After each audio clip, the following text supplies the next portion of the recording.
Welcome, family, friends, and loved ones to Pitzer College's 55th commencement.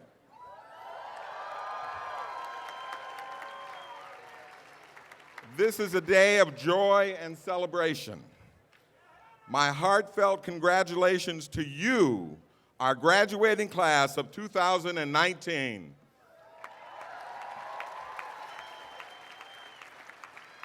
The class of 2019 hails from 31 states and 13 countries. Your range in age from 20 to 50. This year, 45 of you double majored and 17 design your own major. Your top majors are environmental analysis, organizational studies, psychology, economics, media studies, and English and world literature. You have stretched and sacrificed to reach this milestone. We call this day Commencement because we are celebrating not just your accomplishments here at Pitzer, but the start of the next chapter of your lives. To our new resources, first-gen and international students, some of you have come to us from around the world. Many of you joined from across the country. All of you brought your unique diversity of knowledge, lived experiences, challenges, and enthusiasm that broaden our perspective, our classrooms, and our community. Parents, grandparents, sisters, brothers, and all our extended families and friends, today is your day too. You were our graduates' first teachers and the first to instill the love of learning. And it was your hard work, your sacrifice, and your unwavering support and encouragement that has brought us all here this morning.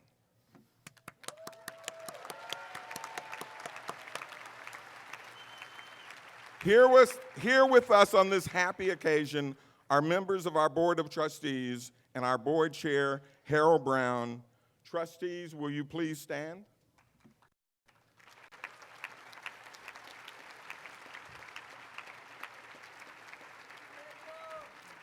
I would also like to recognize my executive leadership team. Mark Bailey, Communications, Yvonne Berriman at Mission and Financial Aid, Nigel Boyle, our Academic Affairs, Jamie Jorgensen, Chief of Staff, Neil McCready, Advancement, Jim Marchant, Strategic Initiatives and Community Relations, Mike Sagawa, Student Affairs, and Laura Trondle, Finance and Administration. Next, join me in acknowledging our distinguished Pitzer College faculty. Will you please stand?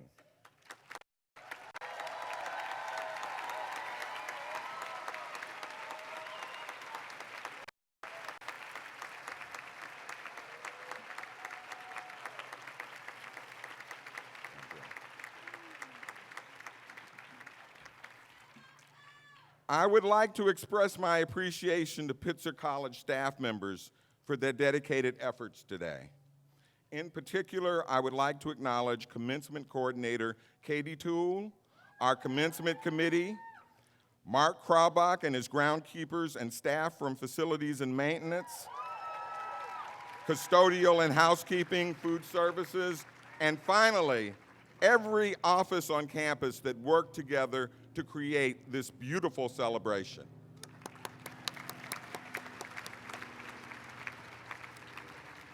The graduating class elected Professors Minna Bazuna, Barbara Junisbai as the student marshals. Our faculty marshals are Professor Melinda Harold Menzies and Claudia Strauss. Students also elected a member of the Pitzer staff as their special guest to thank them for their generosity of spirit. This year, the students chose Dan Hirsch, Dean of Campus Life.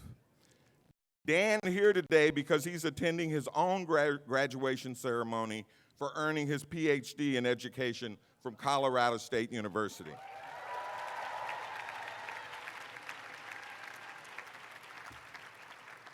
Graduates, You chose Pitzer because you were drawn to the college's core values of social responsibility, environmental sustainability, intercultural understanding, interdisciplinary learning, and student engagement.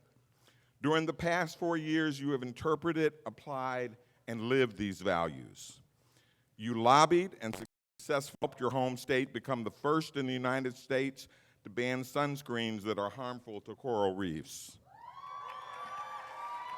As Robert Redford Conservancy Fellows, Eyeglass Fellows, Admission Fellows, Diversity Program interns, Advancement Ambassadors, and student senators, you've embodied Pitzer's spirit and contributed to the success of our college.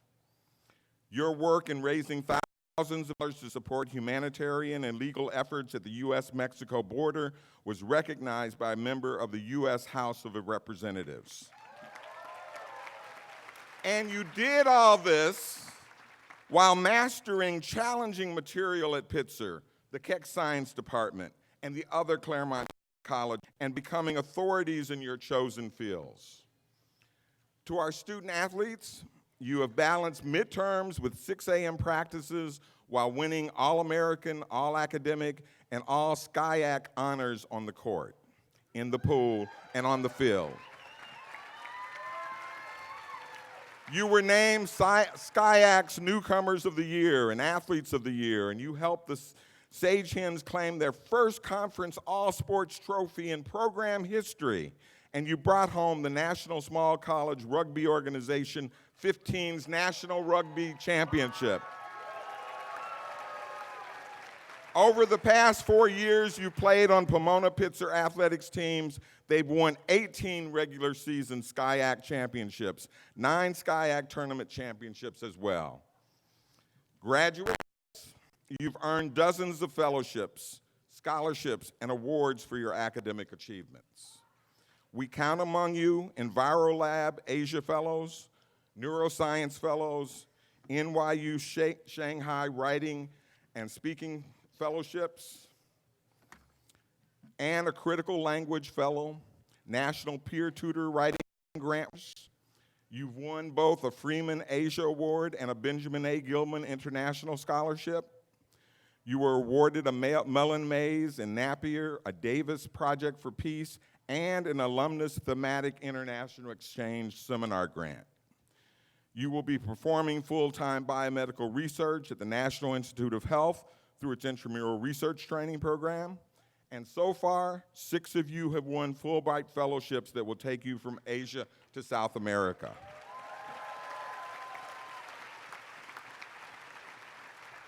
Class of 2019, your postgraduate plans reflect your unique passions and purpose.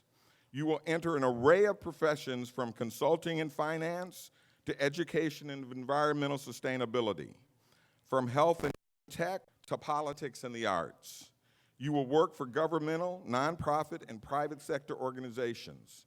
You will start graduate programs in law, sciences, and humanities. We know that wherever you go, whatever you do, you will carry Pitzer's core values with you to make a difference in the world. Thank you.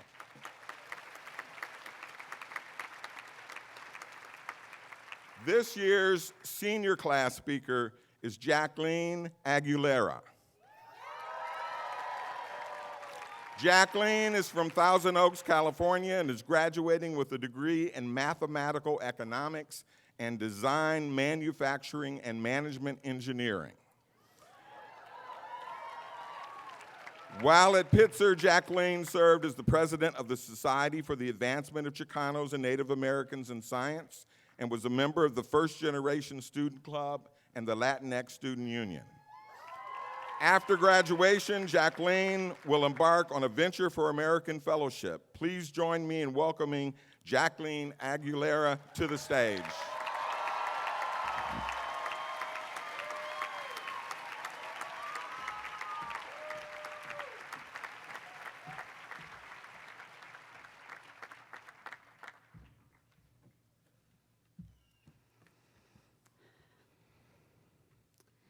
I am here today at this podium for the same reason many of you, to ensure a photo with Laverne Cox.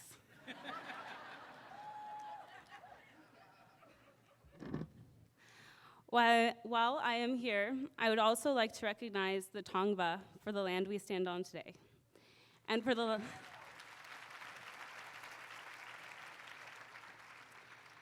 I would also like to thank the Paiute from the Owens Valley for these last 4 years of water.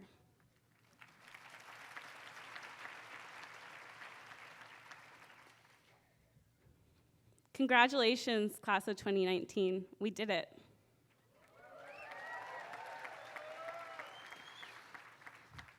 I was told that college would teach me the lifelong skill of learning, and perhaps it did. But in fact, Pitzer taught me something more important. Pitzer taught me to listen. 4 years later, the reasons why we all came to Pitzer are starting to blur. I came to Pitzer for 2 reasons. 1, to be the first in my family to graduate from college.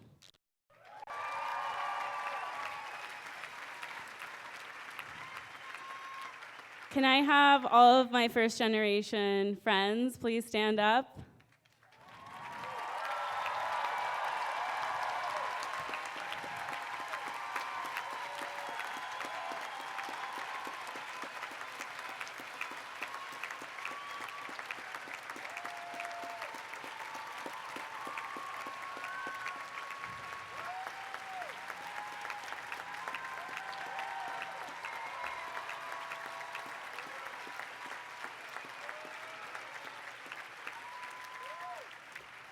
Thank you.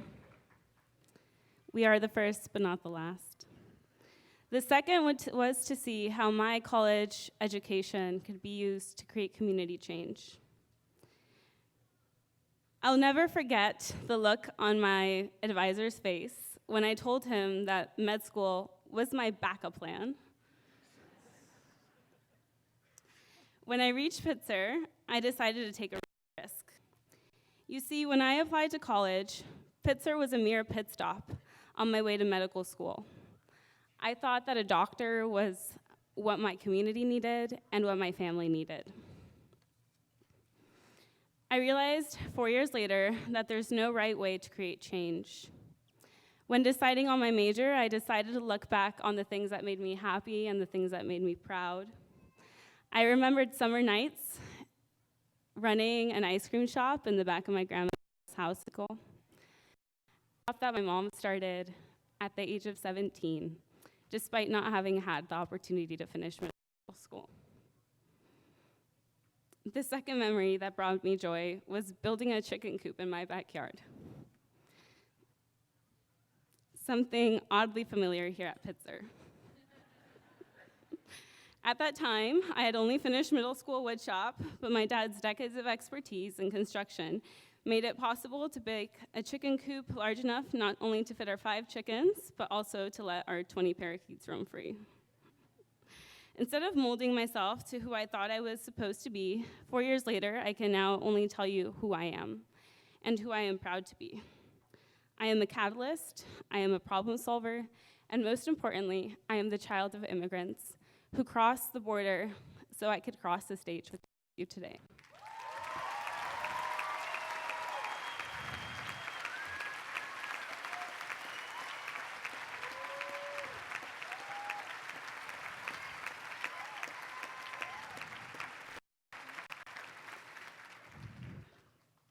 Today, I'm receiving my degrees in economics and engineering.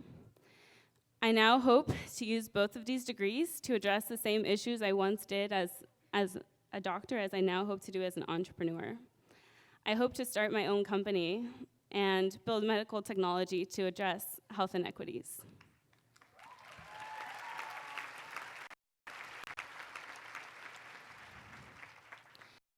The liberties of a liberal arts college allowed me to create my own path. However, choosing a degree was only half my goal at Pitzer. My second goal was to figure out how to apply my career to create change.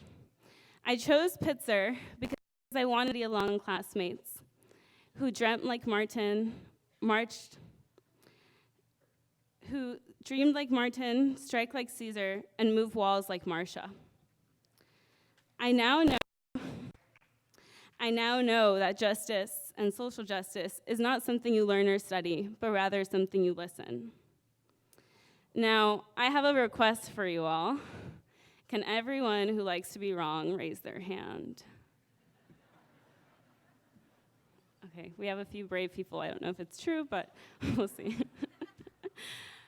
Like many of you, I also don't like to be wrong, especially when it's on a test. 4 years into Pitzer, I thought I had my core values all figured out. That was until this January when I had a conversation that deepened my understanding and changed my view of the path towards equity. However, that's not how I always saw that conversation. It was difficult. At first, I felt hurt, and it was easier to distance myself and dismiss the conversation as an attack on my character. Some of you may have felt this during your time at Pitzer. The conversation was a humble lesson that we have to be willing to reevaluate. No amount of theory, textbooks, or prior organizing experience can prepare us when it's time to reevaluate our own views and be okay to be wrong. Another lesson I learned is that sometimes when we're learning about equity, the urgency or the anger with which people speak is also part of the lesson. Before you can strike, stand up, and stand by those most affected, you have to be willing to sit down and listen. We have to be willing to challenge ourselves as openly as we challenge others. As Pitzer graduates, we will listen. We will listen to our core value of environmental sustainability when we not only affirm, but also act on the climate crisis. We will listen to the children at our borders who cry to be seen as children before they are othered as refugees. And we will listen to survivors of all genders and sexualities when they Me Too.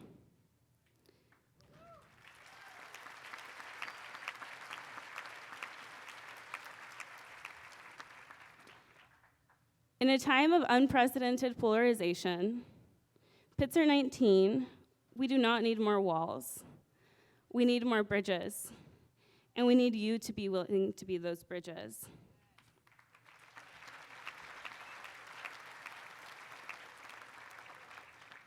Next time you are faced with an opposing view, ask yourself, am I hearing or am I listening?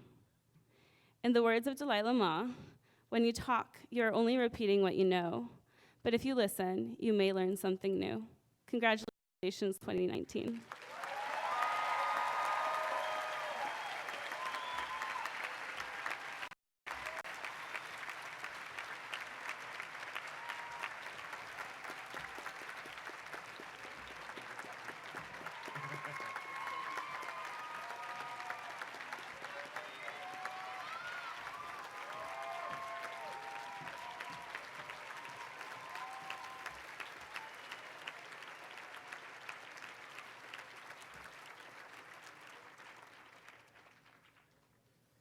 On behalf of the Senior Class Gift Committee, Nimiye Awakan is here to present the college with a gift. Nimiye is from Atlanta, Georgia, and is graduating today with a degree in organizational studies with an emphasis in marketing and political studies. Please join me in welcoming Nimiye Awakan to the stage.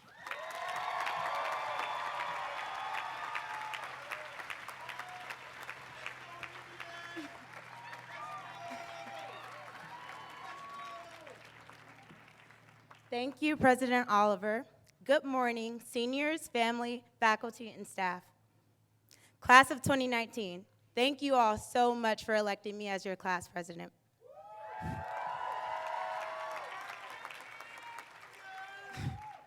I'm sure you'll miss me sending my weekly emails and Facebook notifications.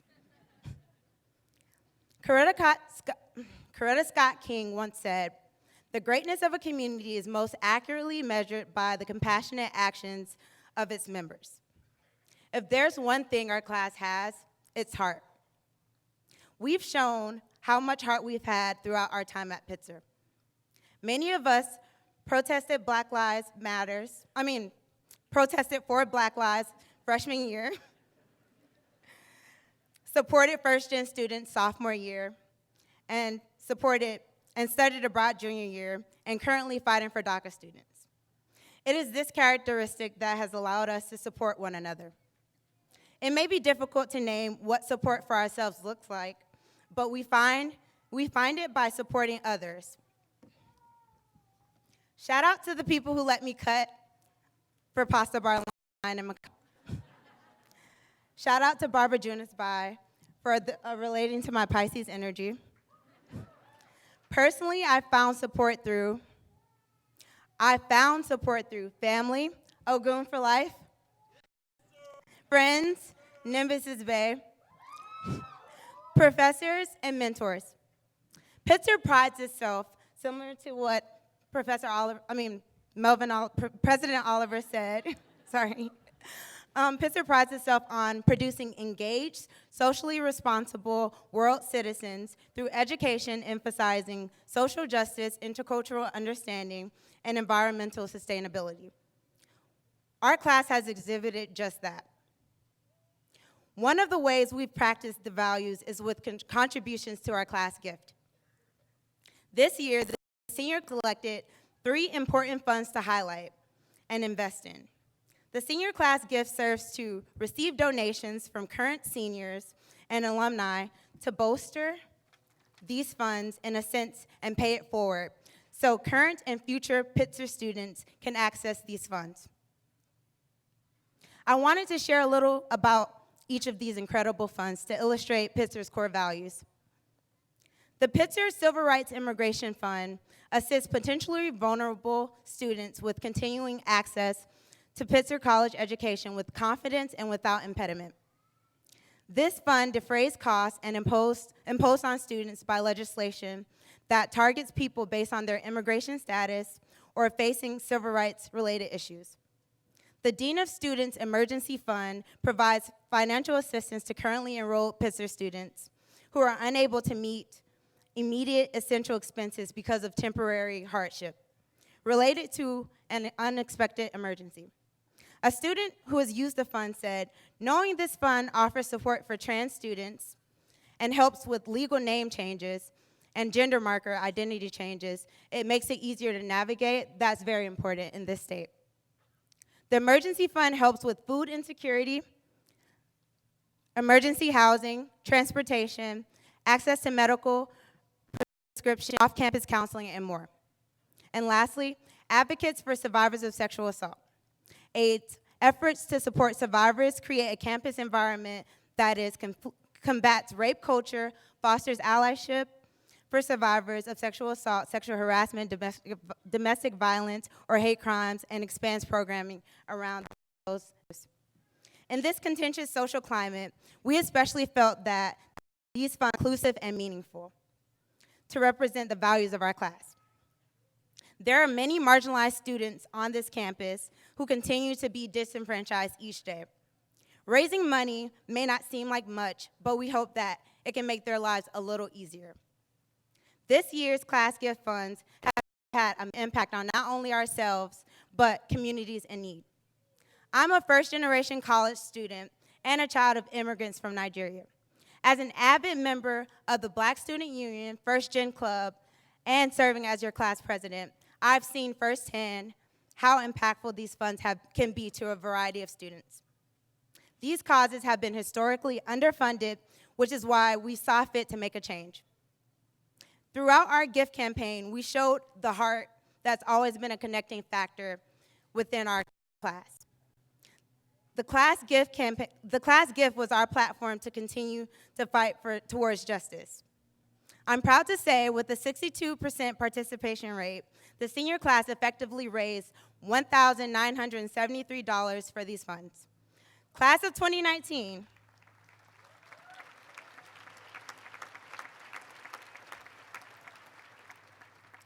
Class of 2019. This will forever be a part of our legacy. Additionally, senior parent participation was 29%, and they raised $171,214 during this year. Y'all got money.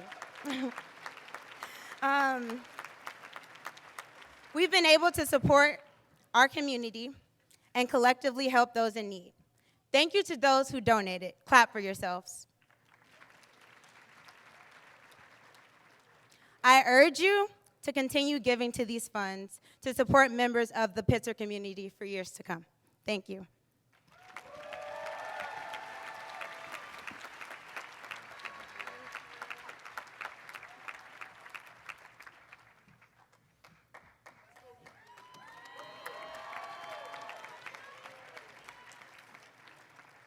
Jahan Boulden graduated from Pitzer College in 2007 with a degree in sociology.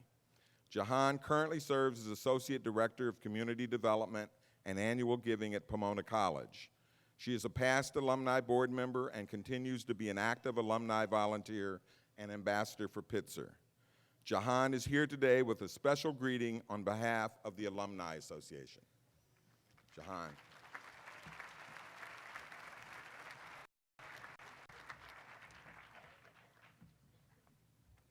So before I start, I just want to provide a brief content warning. There are mentions of violence in my speech. So if it makes anybody uncomfortable, if you need to step aside for a moment or check out or whatever it is to cope during those very brief moments, I just want to encourage you, if there are any triggers that come up, to reach out for help, because you're not alone.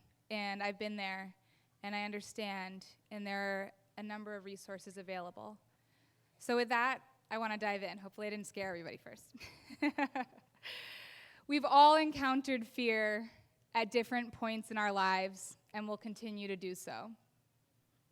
It's what we choose to do in those moments that make a difference. As author Zig Ziglar described fear, F-E-A-R, we can either forget everything and run, or we can face everything and rise. Through our hardest life experiences, so many of us have learned to treat fear as a warning. If you go over there, something bad might happen. So we choose to give in to our fears, just for the sake of protecting ourselves. If you think of fear as a ring around the edge of everything that you know,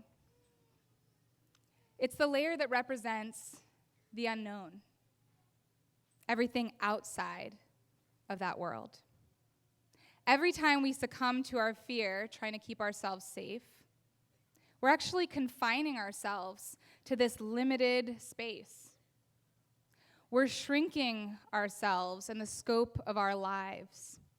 We shrink our dreams, our potential for growth, love, compassion, connection. We're imprisoning ourselves with this illusion that we can somehow avoid the world's greatest hardships.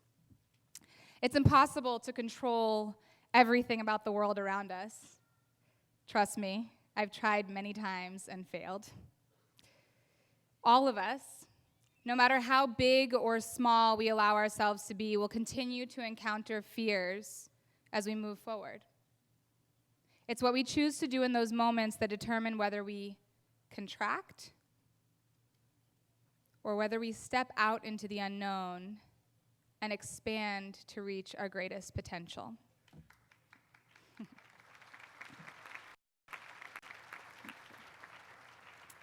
So as I share my story with you today, I want to invite you to reflect on some of your greatest fears. Not just what they are, but how they've influenced your life. What have they held you back from?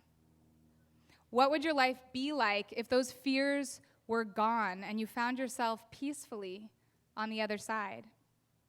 Because when you have the courage to face your fears head on instead of giving in to them, you'll open your world in more ways than you could have ever imagined, and even the most impossible dreams can come true. I know this because since my own graduation, which was longer ago than I like to admit, I've faced some of the biggest fears this world had to offer and found myself more alive, more resilient, and filled with joy on the other side. In the summer before my senior year of college, I was still trying to figure out what I wanted to do when I grew up. Dancing was my biggest passion, but I didn't know if I was bold enough to really commit to it. I didn't realize that it could be taken away from me within a matter of seconds. On July 16th, 2006, I was out at night on vacation when I got shot in the leg with an assault rifle in a random attack that killed the man next to me. Even though I did my best to just suck it up and move on when I got back home, I spent the better part of my senior year confined to a wheelchair, wrestling with depression, anger, and constant fear. The shooting was so sudden, I didn't see or hear anything coming, so I didn't know when or where the next one could take place.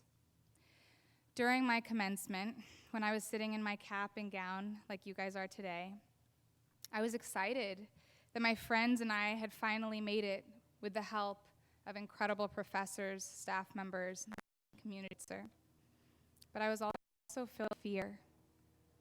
I didn't know what the world had in store for me. So in an effort to protect myself, I decided to pass up a dancing fellowship in Egypt to stay local and on a more practical job. Even as I reached some of life's major milestones in the following years, like getting married, having children, and pursuing a good career, I continued to let fear drive every decision I made. On April 23rd, 2016, almost a decade after my shooting, I met a woman who turned all of that around at Pitzer College, of all places. Rhonda Foster, who's from the class of '82 and is a fellow survivor, was the first person who dared me to step out of my ever-shrinking safety bubble and share my story publicly for the first time. When I took those frightenings onto the stage, shaking and crying, pouring my heart out to an audience of over 300 strangers, I felt a wave of relief wash over me. I did it. I allowed myself to do something that scared the hell out of me, and I survived.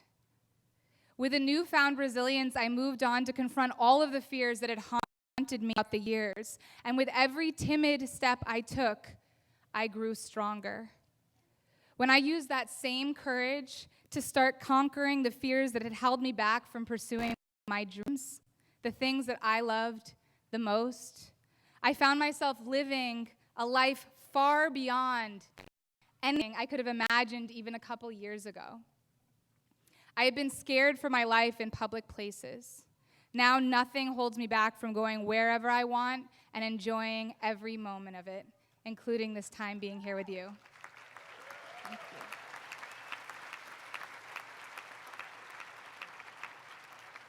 For 10 years, I was scared to talk about my shooting with people I knew and loved.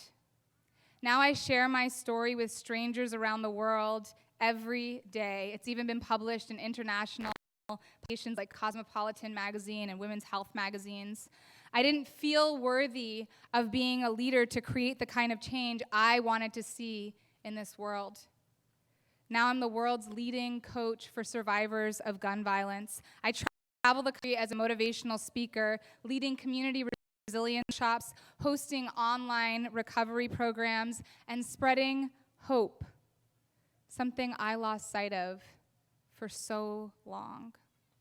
I walked with a cane for years.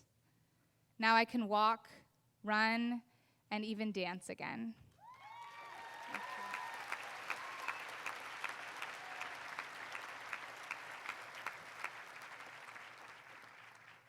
When you decide to turn toward your fears instead of away from them, the realm of possibility for your life grows exponentially.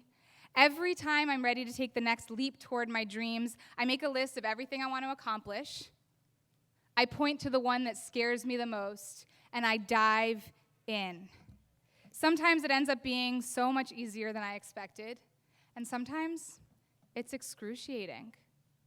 But no matter how it feels when I first start, it's always more peaceful, more joyful, and just freaking awesome on your side. So don't wait a decade letting fear and shame drag you through the best parts of life like I did. Face everything and rise. Be bold. Reach out for help when you need it. Face your fear head on, and your wildest dreams will not only become possible, they'll become inevitable. The best part of joining this lifelong community that is the Pitzer College Alumni Association, besides those really cool license plate frames, is that you have access to incredible resources all around the world. You've got this, class of 2019, and we've got you. We can't wait to see every single one of you rise. Thank you.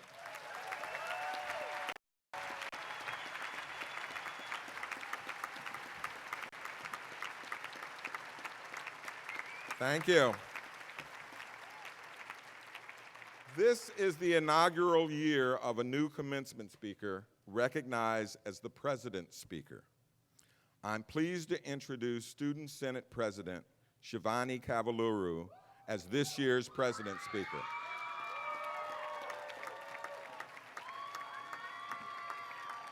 Shivani was born and partially raised in Hyderabad, India. She presently resides in San Jose, California.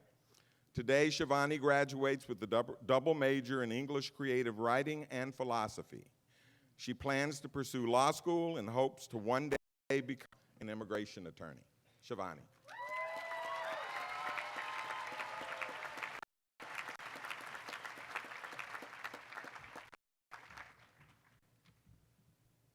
Thank you, President Oliver and Jahan, for sharing your story.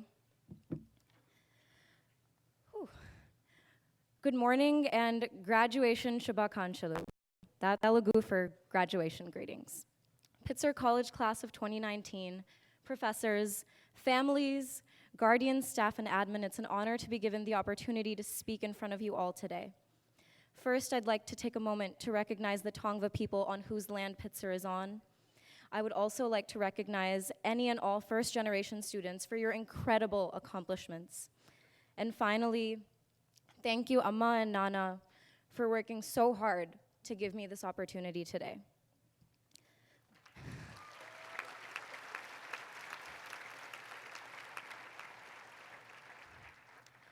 The truth about graduation speeches is, no one's going to remember the exact words we say here today. But I hope everyone can still take something valuable from the messages you hear. So if you'll take anything from my speech today, I hope it's this. In life, to move forward, you must also look back. For a college whose motto is Per Vida Futuri, mindful of the future, it seems ironic to suggest that we look back. But to truly be mindful of our future, we must be critically reflective of our past. It is our past that guides us and teaches us how to tackle what is to come.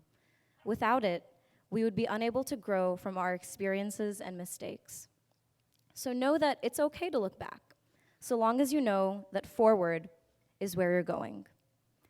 Whatever we become in life, and no matter how far we go after we leave this campus today, we take with us the things that we learn from our time here.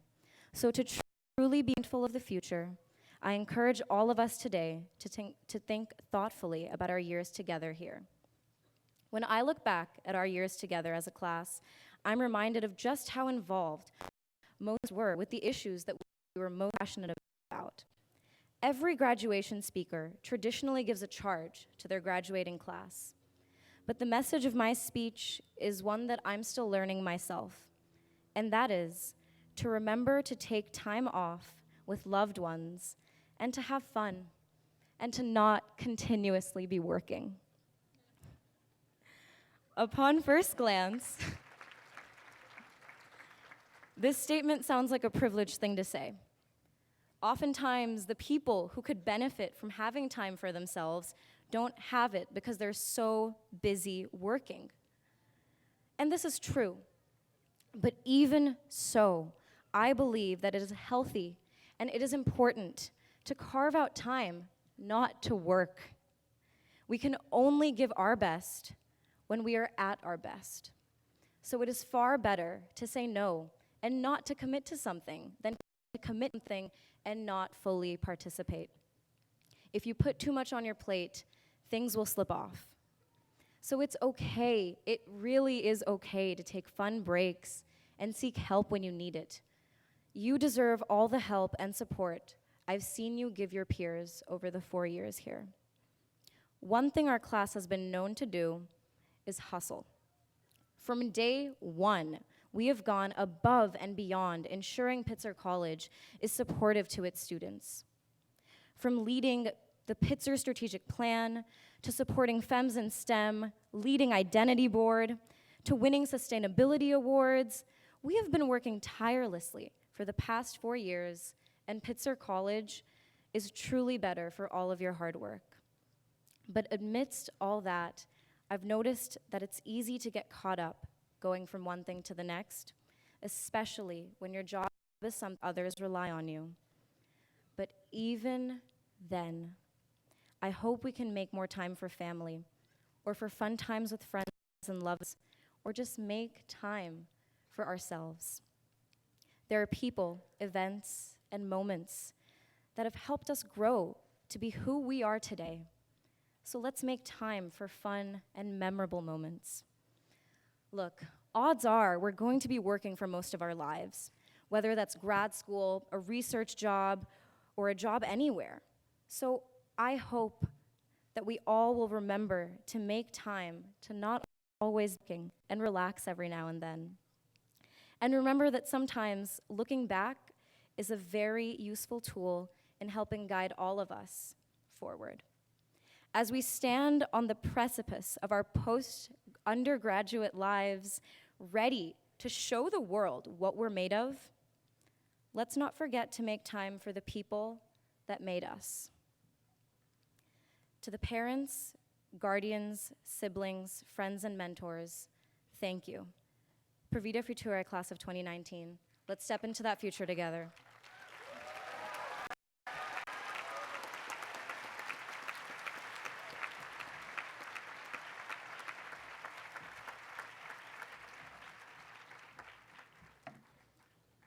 With various firsts in her already impressive career, the Emmy-nominated actress, documentary film producer, and prominent equal rights advocate Laverne Cox continues to make history on her career and significant strides in her activism. Debuting on the scene in the groundbreaking role of Sophia Bursette in the critically acclaimed Netflix original series Orange is the New Black, Laverne is the first trans woman of color to have a leading role on a mainstream scripted television show.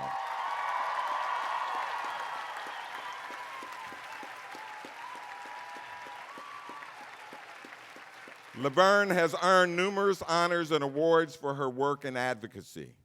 She is the first out trans person to be featured on the cover of Time magazine and Cosmopolitan. The first openly trans person to be nominated for an Emmy in an acting category, twice. And to have a wax figure at Madame Tussauds. She holds 2 Screen Actor Guild Awards for her work with the ensemble of Orange is the New Black. And she is the first transgender person to win a Daytime Emmy for producing the documentary Laverne Cox Presents the T-Word.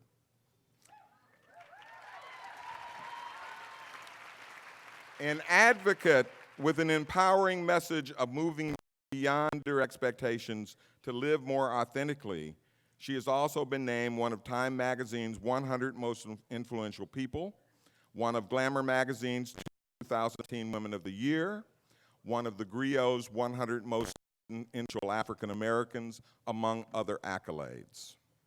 Laverne is currently involved in developing several projects, most notably a documentary entitled Disclosure, Trans Lives on Screen. As she continues to be a major voice driving transgender awareness and equality, Laverne's message continues to resonate with audiences and drive positive change on a global scale. it is my distinct honor to welcome the 2019 Pitzer College commencement speaker, Laverne Cox.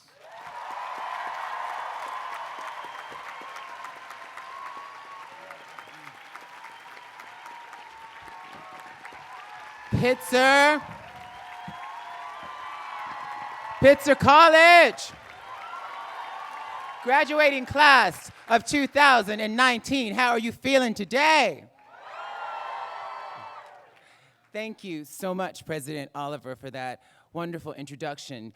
To the trustees, to the faculty and staff, to the families, the parents, and to the graduating class of 2019, I am so incredibly overjoyed and honored to be here today.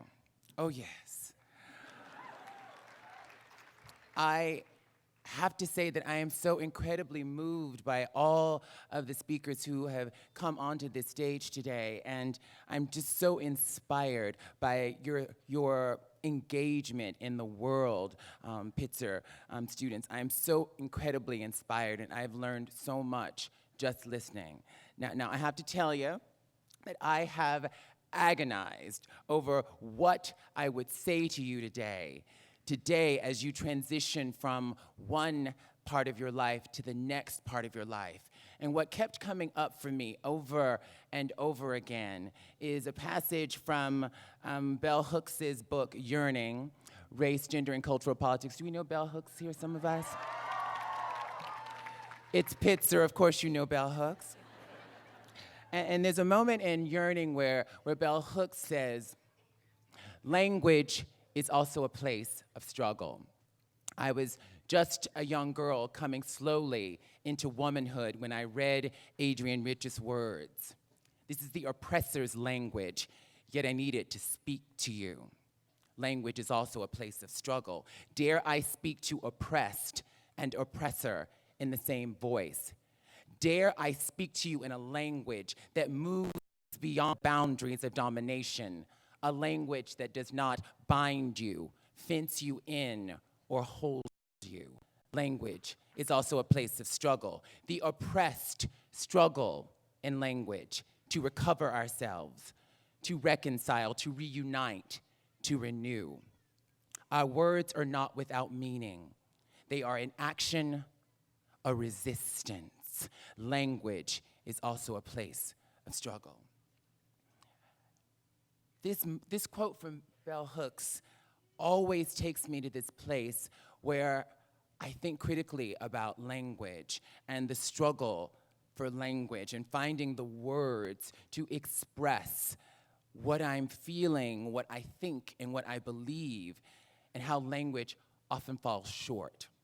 I was reminded of that this week on Twitter, of all places. Earlier this week, I was on Twitter finding out more information out what was going on in Alabama. Now, most of you know that I'm from Mobile, Alabama. Did you know that? Anybody from Mobile, Alabama, or Alabama, period, in the house? I see some hands. There is some Alabama in the house, yes. So this week, we all know what happened in Alabama, that the most restrictive anti-abortion law was passed there this week. And I was trying to, boo, we can boo for that. And I was so upset and overwhelmed by what was going on in my home state, and I was trying to figure out what I should say, if anything, on social media.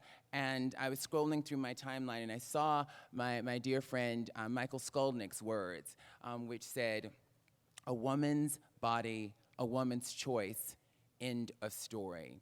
And I was so overwhelmed, and I didn't know what I wanted to say, and so I retweeted what Michael said, and then I went and read some more about what was going on and watched some more coverage, and a few hours later, I went back to Twitter and saw someone had responded to my retweet.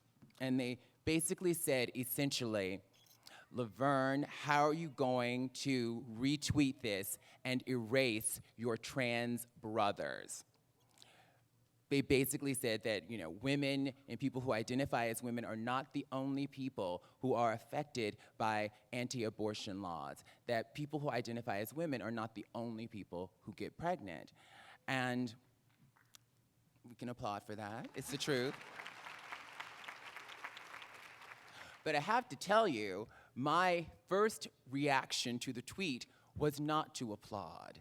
My first reaction to the tweet was, I felt just a feeling in my body that a sense of uncomfortability, a little anxiety, and I immediately became defensive.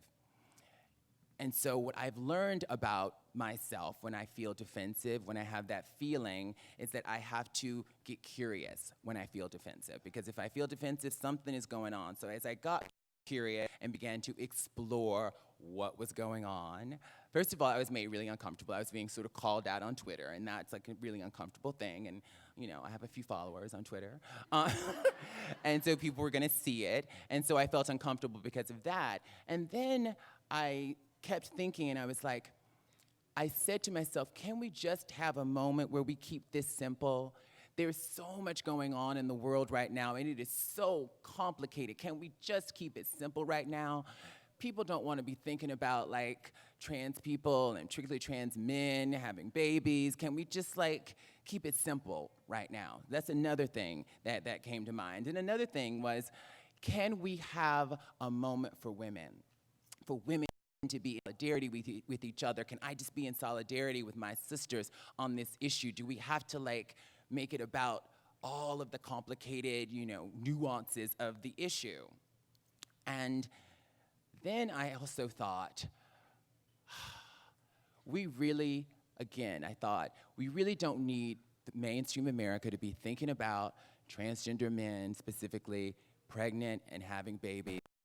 Really not going to advance the cause of transgender people. All of these things went through my mind, and I was like, okay, I was still uncomfortable, and I still didn't know what quite to say or respond to the person who tweeted me, so I said, thank you so much for bringing up this issue. I'm still processing.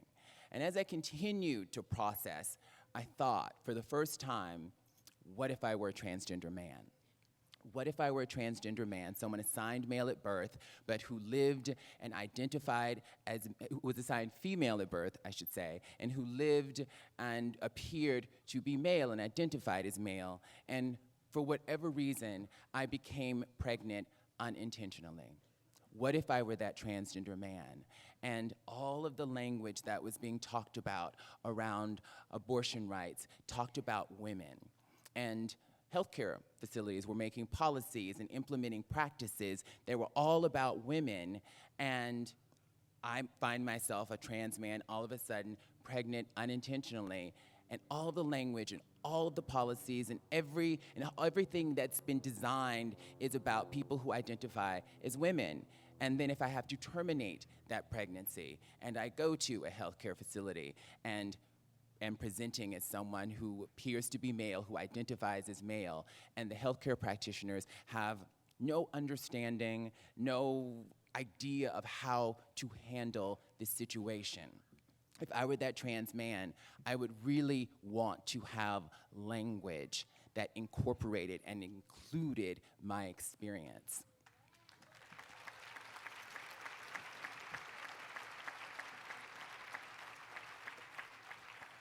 Thinking about this reminded me that language is also a place of struggle, but that this isn't just about being politically correct. This is not just about virtue signaling, that when we use language that excludes groups of people on pertinent issues, it can jeopardize their health and well-being. Language that is appropriate and fully inclusive is a matter of life and death for so many people out there. And it really is, for me, as a trans woman, I can't get pregnant. I'm very grateful for that. But it's an issue that I don't actually have to think about. We don't have to think and deal with something in our own lives.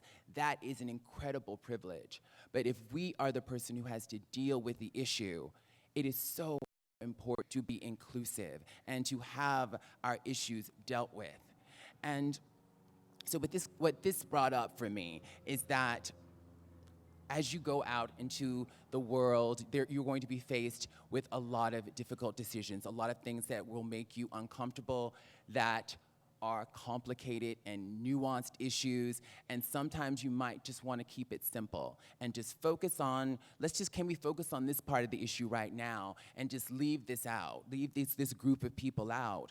And what I would like to remind you of today is that when we are leaving out, we are not really doing the work to be inclusive. And I have to tell you that, I'm Laverne Cox, and for many, many years, I have been going around the country and getting on social media and on television sometimes and saying that when we have conversations about gender equity and we do not include transgender people, we are not really having the conversation in an inclusive way.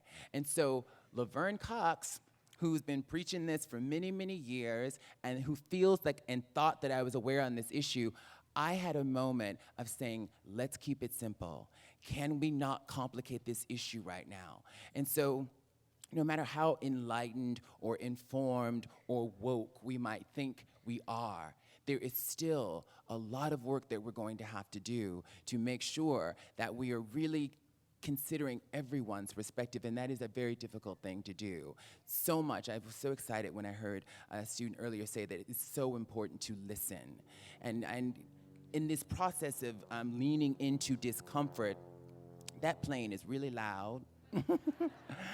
In our process of leaning into discomfort, it is really, really crucial that we also listen to ourselves and listen to our bodies. For the past 3 years, I've been engaged in a process called somatic therapy. Does anyone know about what somatic therapy is? Yeah. It is a trauma-based form of therapy that deals with trauma in the body and really moving the trauma out of the body. Somatic has to do with the body. And our work is based on the community resiliency model, which I heard reference to earlier as well. And so a lot of my work to heal from trauma is about listening to my body, because trauma, whether we were over something or not, lives in the cells of our body, lives in our nervous system. And so it's really, really crucial when we are doing trauma work to heal through the body. Tarana Burke, the founder of the Me Too movement. Do we know Tarana Burke, some of us here? In her TED Talk, she contends that we are collectively traumatized right now as a culture as a result of the reckoning that is happening around sexual assault in this country. And I contend that we're collectively traumatized about a whole slew of things that are happening in this world and in our country right now. And if we are collectively traumatized, I often ask myself, how do we collectively heal? What does that healing look and feel like? And so much of the community resiliency model is about finding resilient, living in resiliency and in a resilient zone. My therapist always sort of does this thing when I'm in therapy, where she does this, and this is like the middle and our zone, and above that we're in the high zone, and below that we're in the low zone. The low zone is depression and sort of feeling suicidal, not wanting to get out of bed. The high zone is when we're sort of in a state when we are stressed out, or if we feel like we're in a threat of some kind. When we are in fight, flight, or freeze, for example, we're in a heightened state. And so much of our work is, in the somatic work, is to stay in our resilient zone and to become aware of when we're being bumped out of that zone. And something I learned recently about that resiliency that I want to share with you is that if one person can exist in their resilient zone, we can grow that resiliency in relationship to each other. So we have to heal in relationship to each other. We can't just heal by ourselves. So if we exist in our resilient zone and then share that resiliency with other people, we can begin to grow that resiliency and grow those spaces of healing. Mary Pfeiffer, in her book, Reviving Ophelia, has this amazing quote that I love to think about when I think about this collective process of healing and collective change. She tells us that social change is 1 million individual acts of kindness and cultural change is a million subversive acts of resistance. Leaning into what is uncomfortable, finding ways to stay in our resiliency zone and share that, those are acts of resistance in this culture, because I think we're so often drawn to be in a space of reaction to everything and to be outraged. And there are a lot of things to be outraged about, but that is not sustainable for our nervous systems. What is going on right now is not sustainable. And Brene Brown says that shame, and we're living in a shaming culture, and this blame can rise only so far before people disengage. And part of being collectively traumatized is that sometimes we just have to shut down because it's way too much. And so then the healing is about leaning into that discomfort and finding ways to heal together. Now, another therapist of mine said this thing to me years ago that I want to share with you. And she said that the only things that we can control are our perception and our behavior. That's all we can control. We can't control what someone else is going to do or say, but we can control our perception and our behavior. Our behavior, what we do, and our perception, how we frame our experiences. And for many, many years, I framed my experience in relationships specifically to age as failure. And this is something I just started talking about this year because in the space of doing this work and owning my story, there's, you guys know I'm a transgender woman, right? And for many, many years, it was very difficult for me to fully own being trans. When I transitioned and started my medical transition in 1998, trans people really weren't open about being trans. The idea of transitioning 21 years ago was that you would transition and live as the gender you were meant to be and just never, ever tell anyone. And that was the goal for me when I transitioned, to just live as a woman and never tell people that I was trans. But 2-3 years into my transition, I would still walk down the street and people would still misgender me. People would look at me and call me a man, and I lived in New York City at the time, and so every time I walked out of my house, I experienced a tremendous amount of harassment. I would be misgendered on the street, in the subway, a deli, everywhere. I was harassed. I was kicked on the street once. I experienced a tremendous amount of violence and street harassment being a recognizably trans person. And that was extremely, extremely difficult for me. And I felt like a failure. Here I was. I had finally accepted who I was. I took steps to live more authentically in the gender that I knew that I was, and the world was not reflecting that back to me. I felt like a failure. I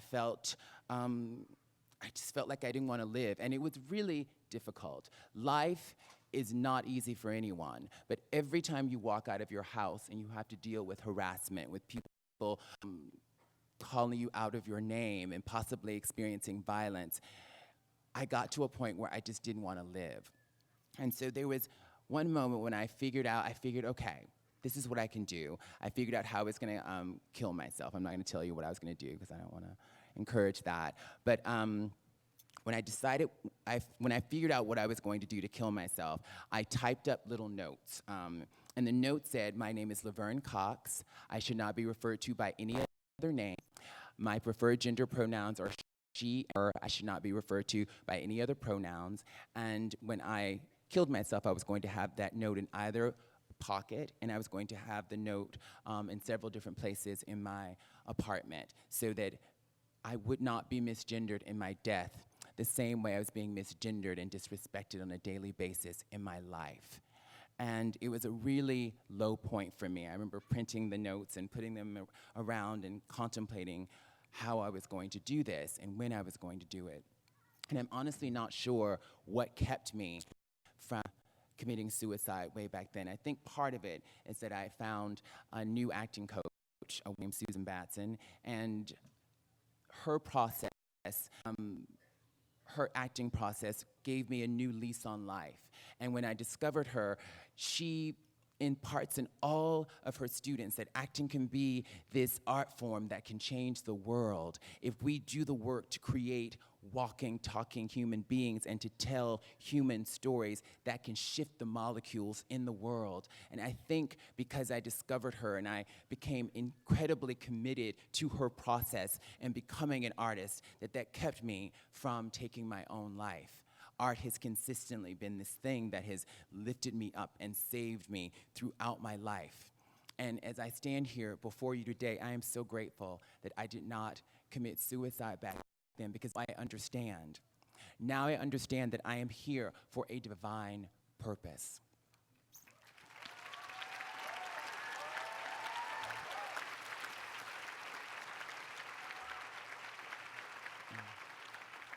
And I believe that each and every one of you is here for a divine reason. And it may take you a little time to figure out exactly what that is. I thought I knew. You know, when I moved to New York City in 1993, I was a dance major at Marymount Manhattan College, and I was going to graduate in a few years. And I figured, you know, in 3 years, 4 years tops, I'd be a superstar. Yeah, I thought that's what it was been. And it did not happen. 3 or 4 years later, I was living in New York City, waiting tables, and dealing with all my gender stuff. I had been in denial about who I was most of my life. When I was in 3rd grade, a lot of you know this story, my 3rd grade teacher, Miss Ridgway, called my mother on the phone and said, "Your son is going to end up in New Orleans wearing a dress if we don't get him into therapy right away."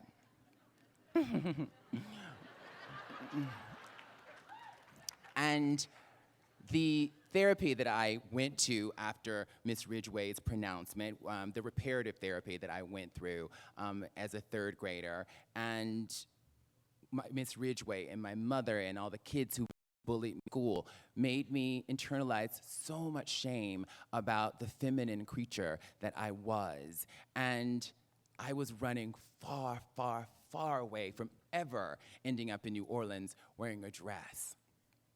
Or so I thought. And it really wasn't until I moved to New York City years later and met real-life transgender women and got to know those transgender women and as people that I was able to begin to let go of the shame I'd internalized, the internalized transphobia I had, to begin my medical transition over 21 years ago. I've always believed if we can get to know people who are different from us, get to know those people as people, all of the misconceptions that we might have about people who are different from us will melt away, and we can accept them and ultimately learn to accept ourselves better. That has been my story. But so I internalized all the shame about being trans that I had to work through over and over again, because I had to work through the shame to transition, and then once I transitioned and I wasn't being read as a non-trans person, I had to work through the shame of not being read as a cisgender or non-transgender person on the street, and I had to work through that. And one of the awesome things about having worked through that is today I can stand before you and say that I am not a failure if someone can look at me and see that I'm a transgender person, because trans is beautiful.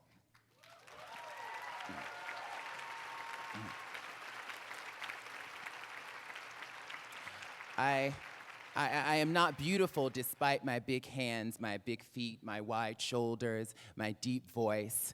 I'm beautiful because of those things.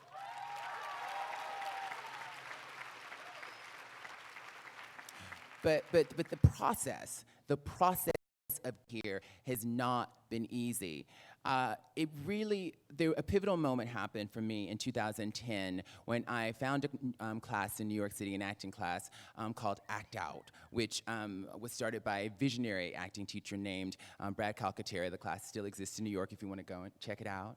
And Act Out is an acting class that Brad started for LGBTQ+ actors to work on our stuff. He, as an openly gay man himself, had never been in an acting class in all of his decades of studying where he had done a scene with another man. He never got to deal with his sexuality in an acting class. And what you should understand about acting is that we aren't really pretending. I guess we're sort of pretending to be other people, but what actors do is we have to go into the depths of who we are own the depths of who we are and give those truths to our character. We have to know our truths so intensely and so deeply so that we can give those truths to our character. And if we are in denial about any aspect of who we are, if we have shame about any aspect of who we are, that stifles our artistry. That's impulse. An actor has to be able to be in the moment and act on impulse. That is what acting is, reacting. And if you are an LGBTQ plus person in your entire life, if you were assigned male at birth and you reached for pink, or you wanted to play with a doll and your hand was slapped away, you learn very early on that if you reach for something that you like and that you feel drawn to, that you have to quash that impulse. So much of the work that I did with Brad was realigning my impulses so that I would not have shame about what I wanted to reach for, or how I wanted to behave or live in the world. And that class really made everything that came after possible. Now, when I moved to New York in 1993, I figured, by 96, 97 tops, I'd be a superstar, I'd be world famous, and everyone would know me. It turns out it took about 20 years. Yeah, it took about 20 years. So in 2012, something intense happened. It was 7 years ago this month, on May 29th, I had a pivotal birthday, and I turned 40. I turned 40 years old. And I gotta tell you, saying that out loud is still a very intense thing for me to do. Forever 21 is not just a store. It was my life for many years. Funny story. In 2010, the New York Times came to Brad's acting class to interview some of the students, and the New York Times was gonna do a feature on the Act Out class. And, Eric Piepenberg interviewed me, and he was talking. He's like, "How old are you?" And I said, "I'm over 21. And he said, no, I need to know how old you are. And I said, it's not about how old I am, it's about how old I can play. He was like, okay, and then we did the interview. And a few weeks later, he calls back, and he's like, we have to do some fact checking, It's not fake news, they fact check. And we have to do some fact checking, and he said, we really need to know how old you are. And I said, I'm over 21. It's not how old I am, it's about how old I can play. I'm an actress. I'm black and I'm transgender, and I will not deal with ageism on top of all of that. So the New York Times article came out, and there was a photo of me in class, and next to everybody's age was there, and next to my name it said Laverne Cox, parentheses, over 21.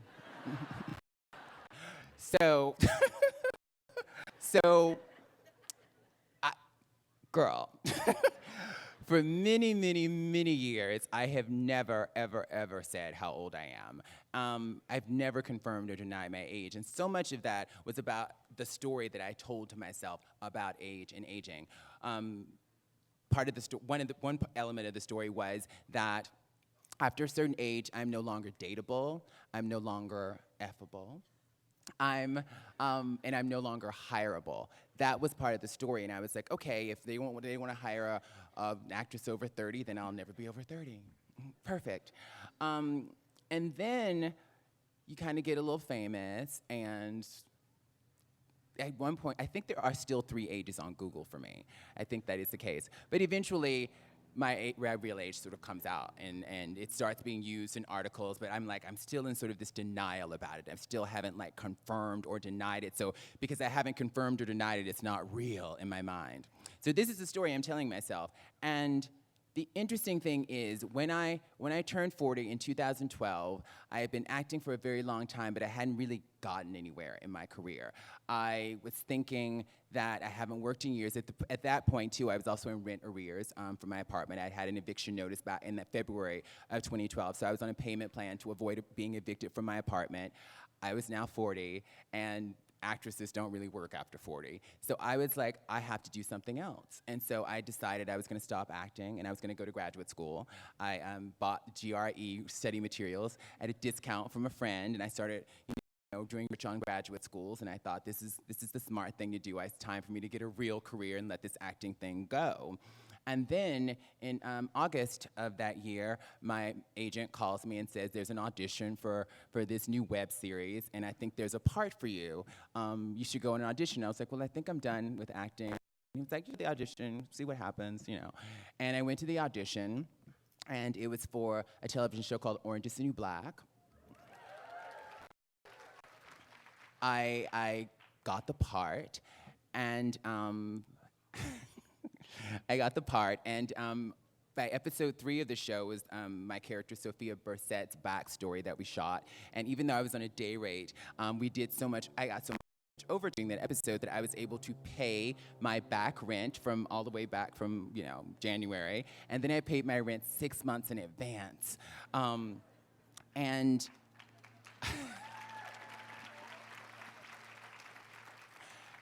but I was just happy to have a job acting, and I was like, oh, well, maybe I can wait to go back to grad school. Maybe something will happen with this show.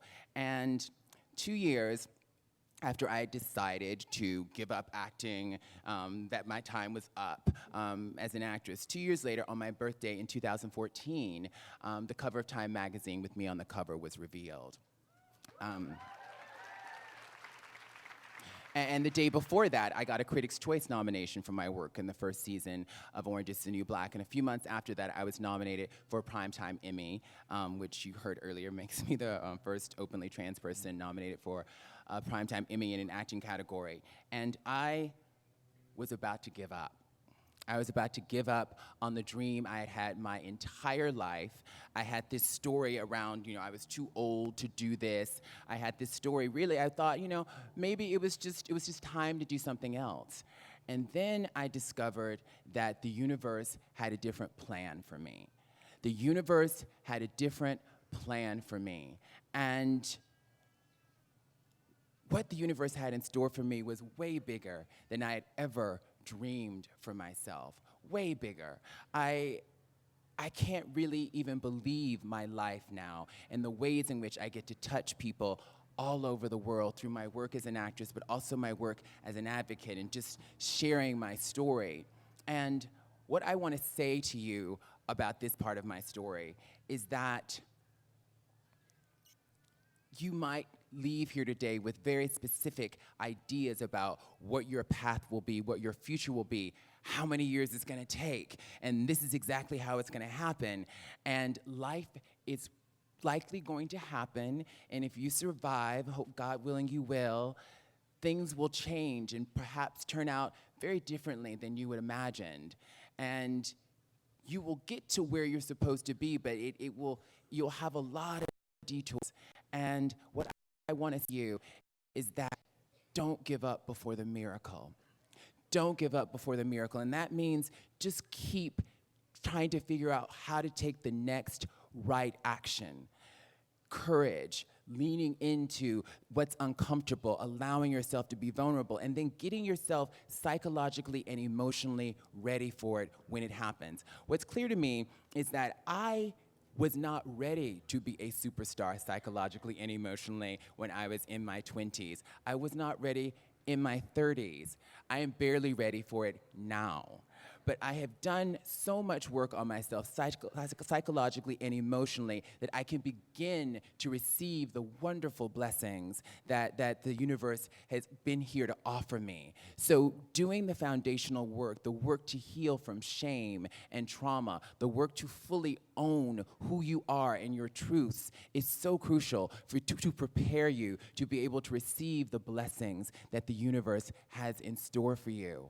I want to send you away from here today with a lot of love and a lot of hope for tomorrow. We need your innovation, your vision, your wisdom, your courage in the world right now. And you have demonstrated here at Pitzer that you have all of what it takes to create the change that this world needs and to live the dreams that you have held your entire lives. Your time is now. Go forth toward your dream.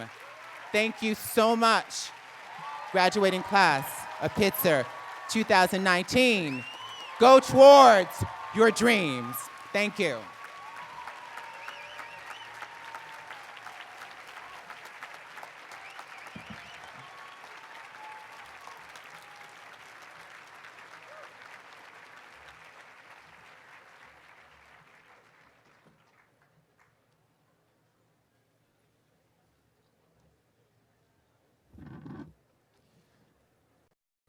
Will the class please stand?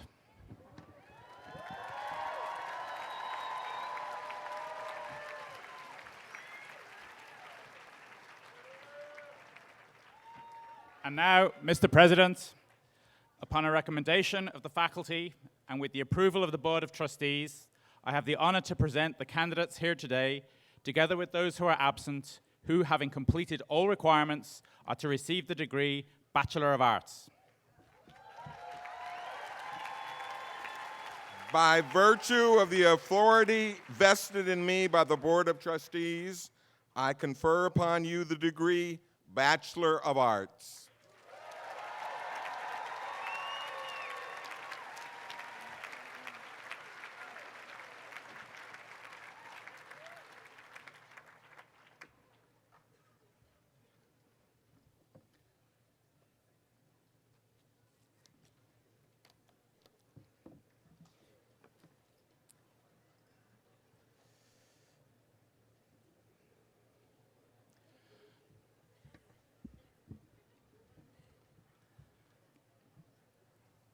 Okay, the first of 246 names. Nicholas Sean Ballydoy Abreu.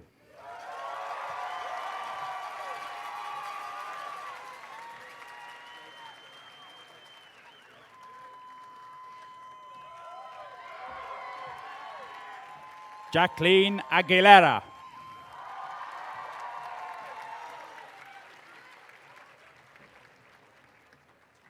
Arman Ahmad.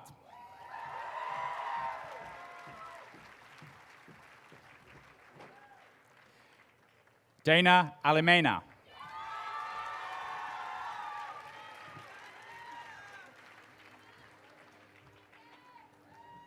Elodie Arbogast.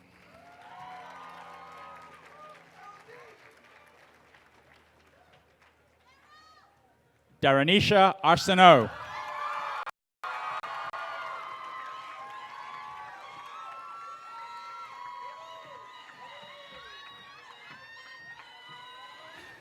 Nicholas Figueroa Archer.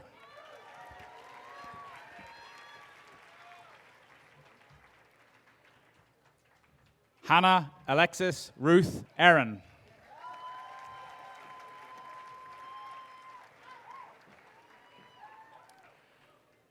Molly Armentrout.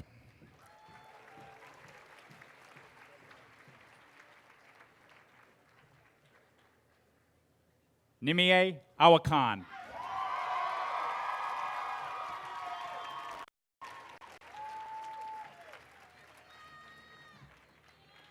Simone Annalise Baldwin.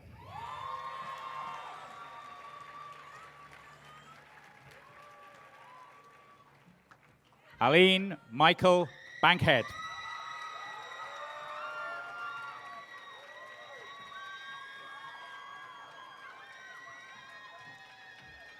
Nikita Bansal.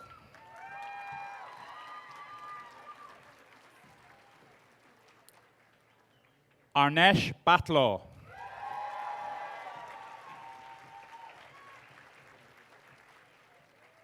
Parker Beek.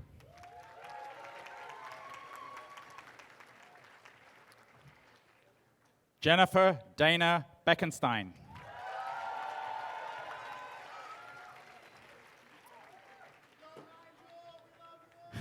Madeline B. Bennett.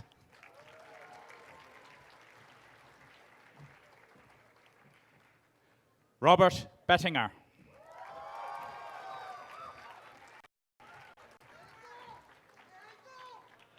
Justin D. Blankson Phipps.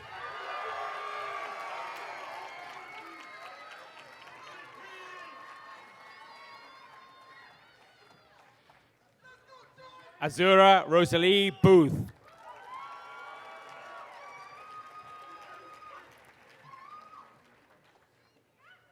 Therese Abasia Boter.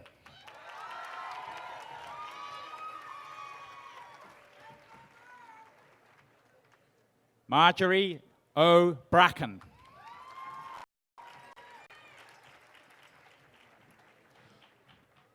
Boudevine Anna Marguerite Brandt.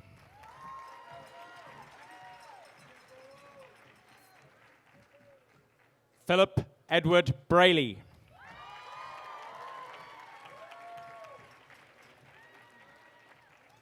Hannah Marie Bueller.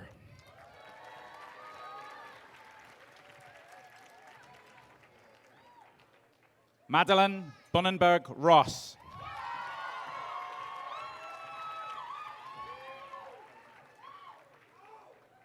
Jeremy Gordon Burton.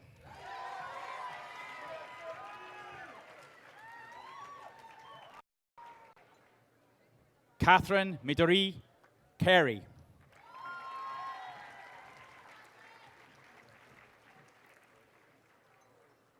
Tristan N. Cavanis.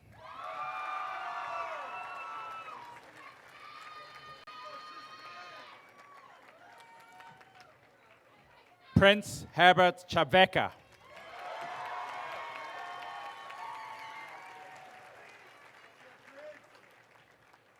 Preston Tuan Yi Chang.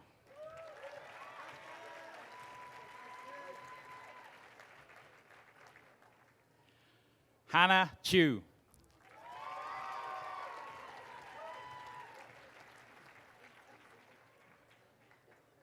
Casey Chong.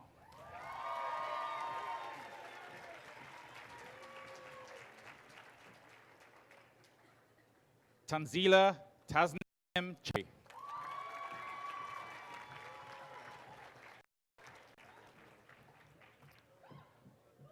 Noah Nahum Sise.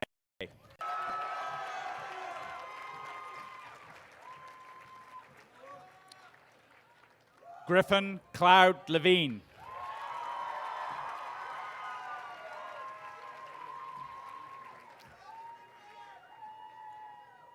Avery Lawson Cohen.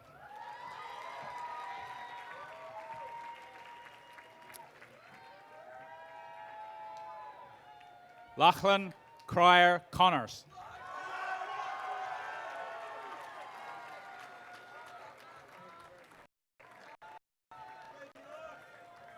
Joshua Michael Corwin.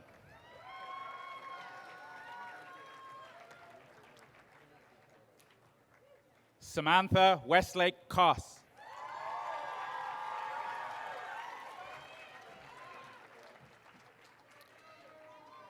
Christine Kavode.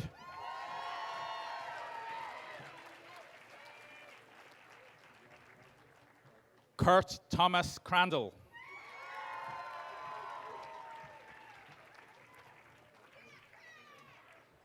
Jacob S. Crawford.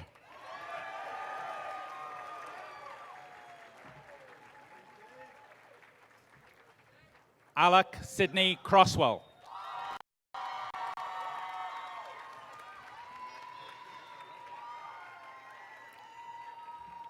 Eric Cruz Grave.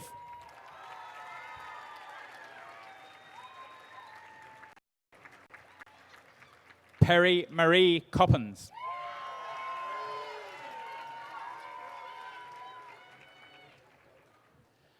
Anthony Nabil Dahi.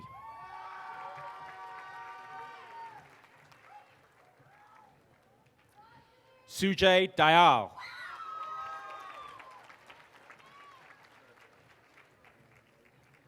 Nicholas Luis Hanledo.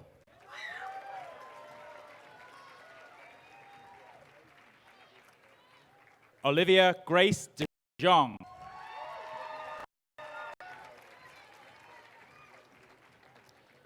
Jonathan DeCavel Booth.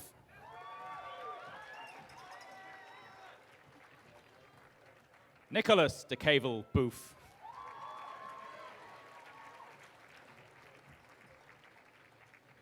Julian Asta de Groot Lutzner.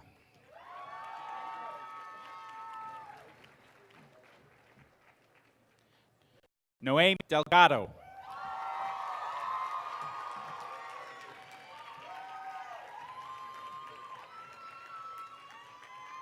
Parth Murari Desai.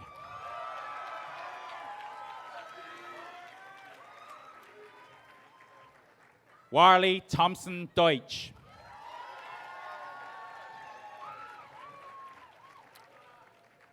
Max Bloch DeWitt.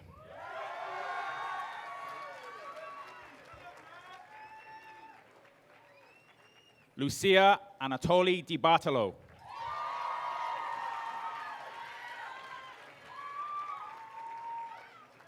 Ryan Wilson Drover.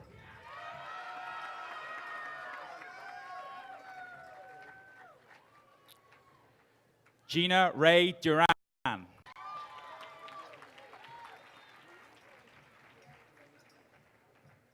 Natalia Alexandria Duran.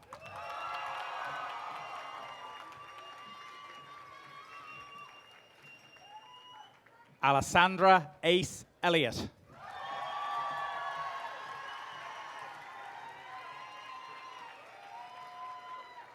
Shafi Faruqi.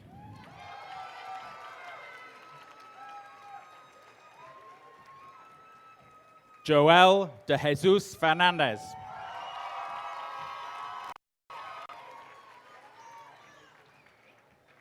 Jacob Sander Rose Finkelman.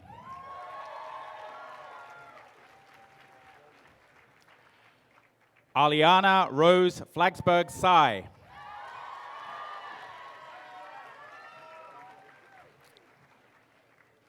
Ellie Fujita.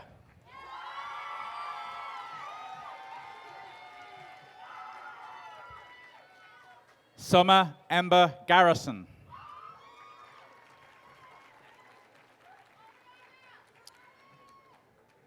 Anna Simone Geltman.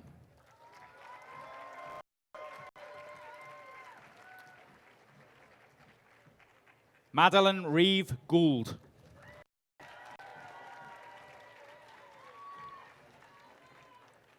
Lauren Elizabeth Gray.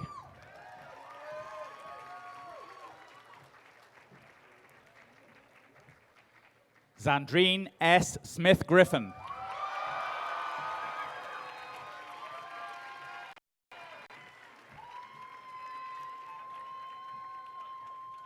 Aidan O'Neill Hall.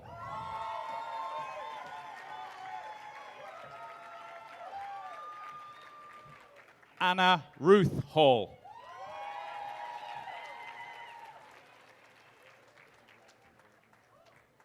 Madeline Grace Halle.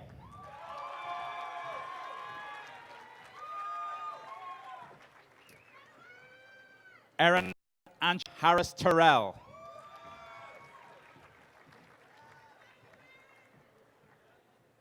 Jean Joseph He.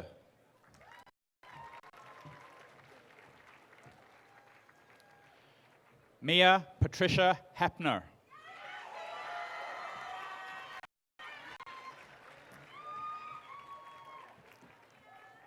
Serena A. Hertel.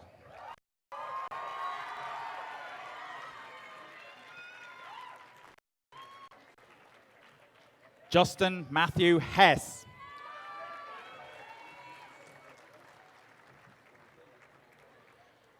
Jeffrey Michael Holland.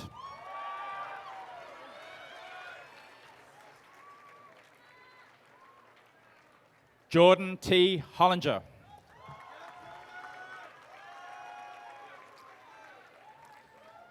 Ryan Gates Holzberger.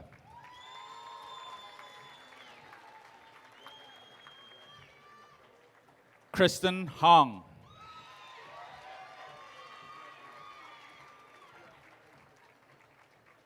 Anna Horton.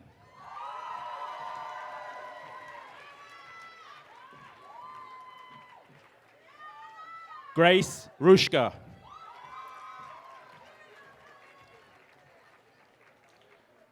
Louis Wang.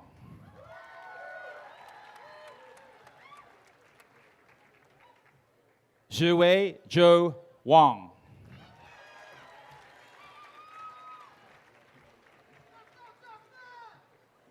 Zoe Estabrook Hunt.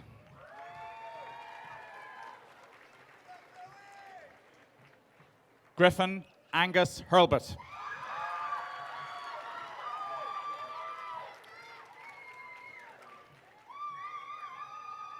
Hazel Hutchins.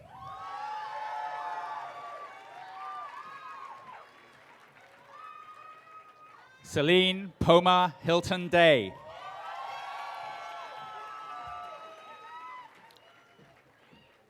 Keilani Emiko Ikehara.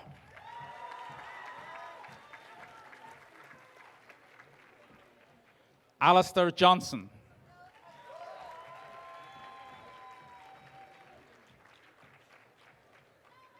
Tasha Nohialani Kahaulaleo.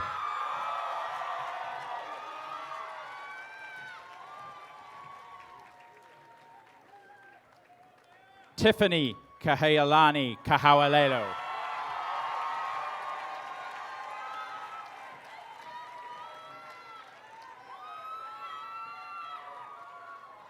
Kalanzi Kalibwani Kajubi.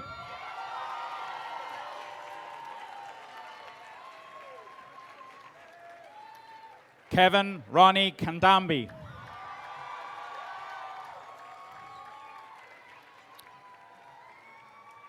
Karan Kapoor.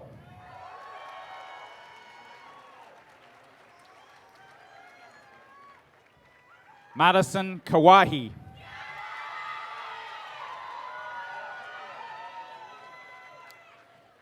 Jacob Tobias Kauf.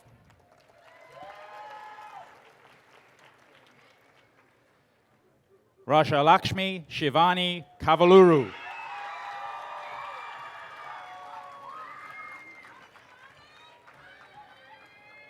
Christopher Warner Calloway.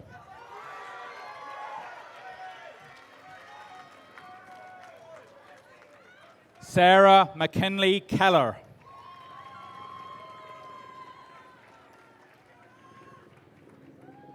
Jack R. Kessel.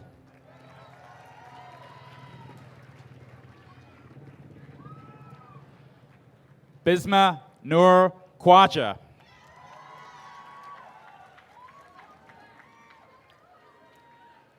Esme Martina Klein.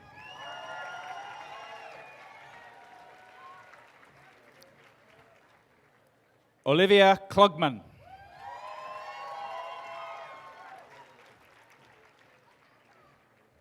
Olivia Madeline Cohn.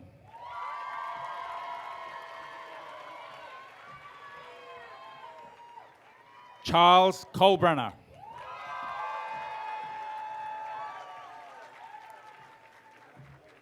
Samuel W. Cole.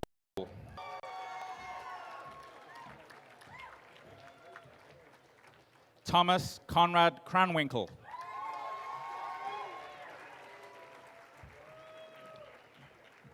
Aubrey Ashoka Lancaster.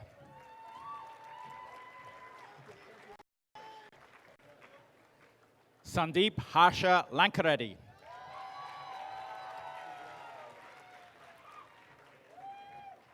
Madeline Fisher Larson.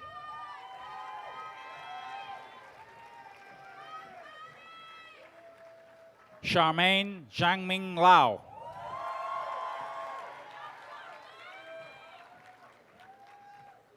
Corinna Lee.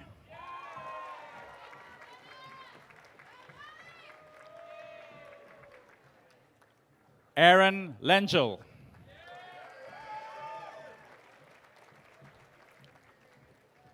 Christine Leung.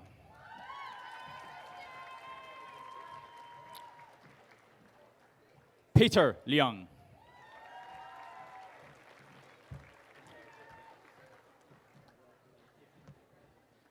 Facial rhymes with facial. Akeem Lewis.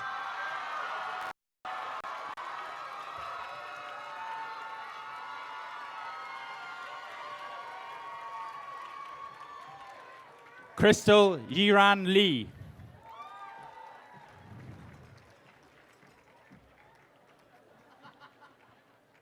Edward Erden Lieberman.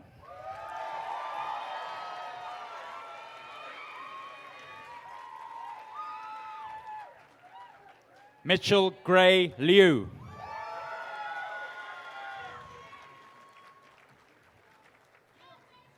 Yao Lu.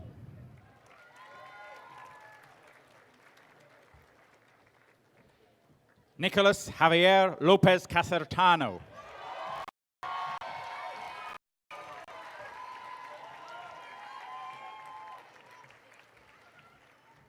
Jubilee Elizabeth Lopez.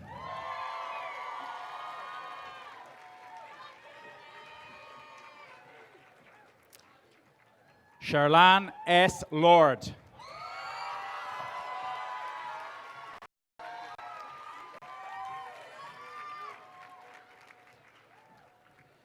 It's halftime, folks.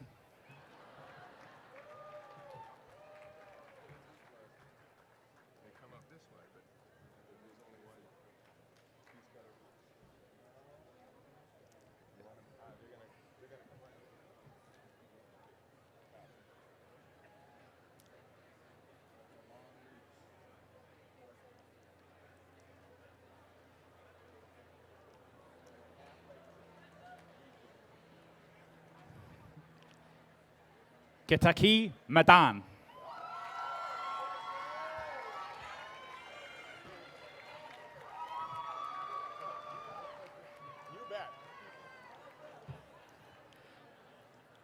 William C. Mangum.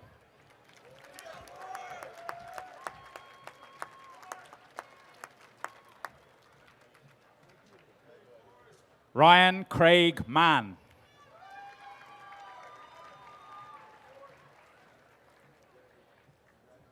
Melirosa Crishelda Roybal.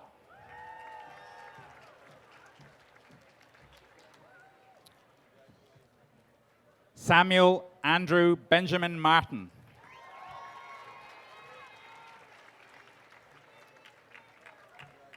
Samantha Martinez.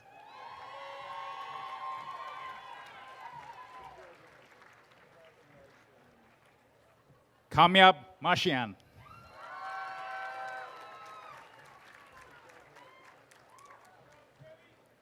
Elizabeth Madeline McCann.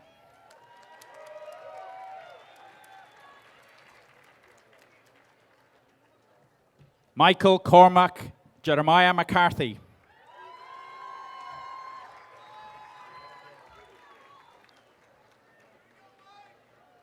Ryan William McGee.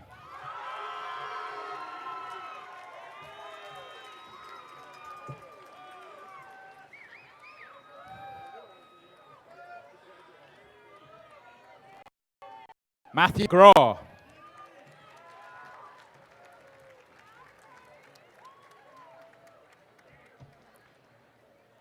Grace Georgia McNiven.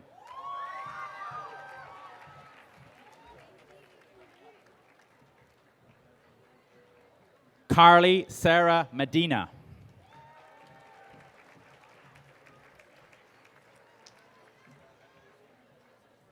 Nathan Harris Merenstein.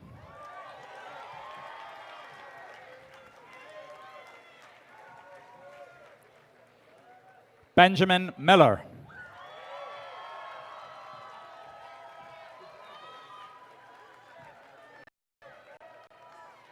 Chien T. Min.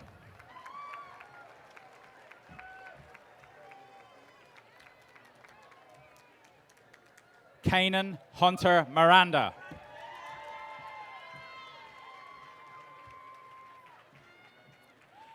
Bailey Marie Monick.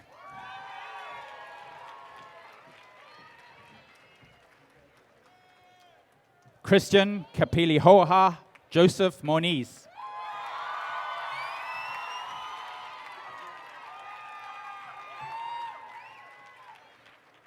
Lindsay Meridian.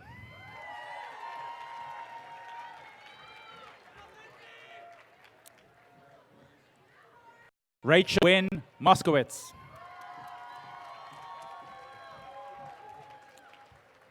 Chloe Moser.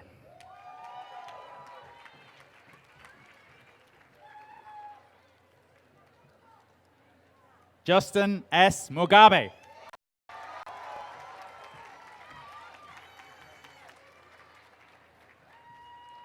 Ryan Parker Murphy.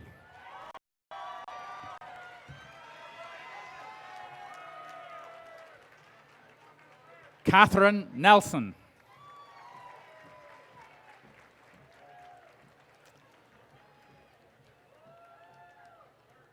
Madeline Rose Nelson.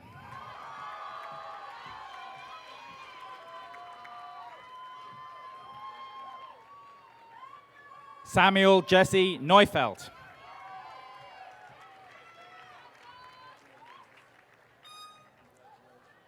Danielle Marie New.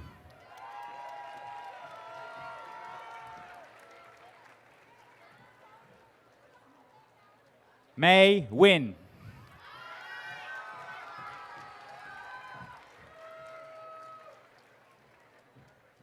Laura Elizabeth Nicholas.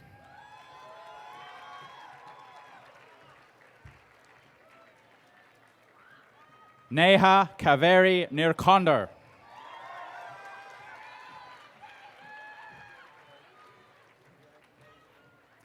Dana Nothnagel.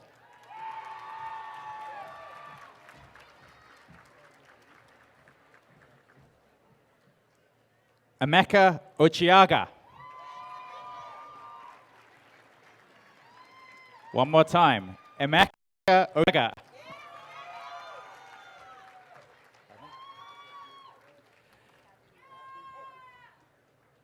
Evan Kearney O'Donnell.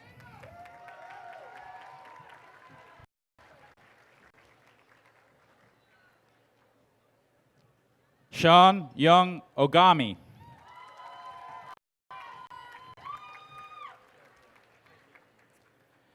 Naima Del Carmen Orozco Valdivia.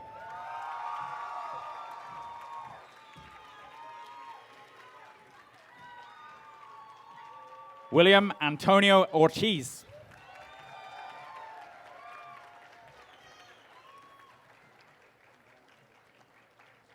Sydney Osterweil Artson.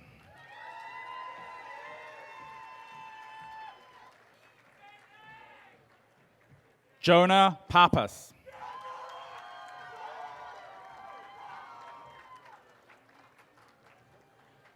Rolando Indalacio Perez Quintana.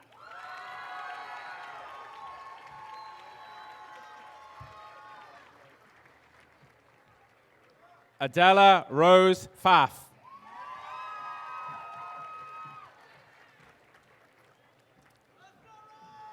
Ryan Piantadosi.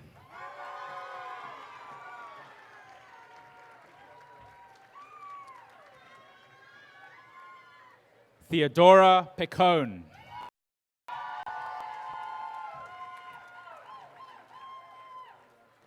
Kyla Kathleen Pickell.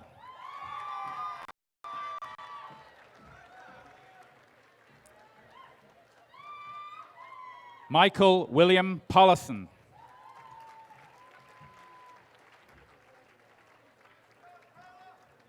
Mason Ellis Polk.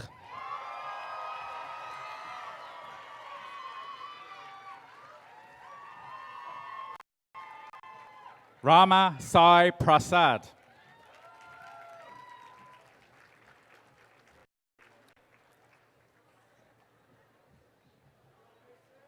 Verena Eve Proussel.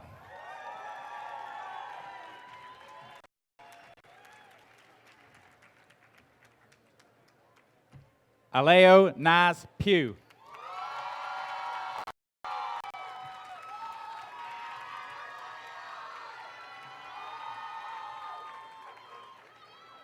Keon Rabani.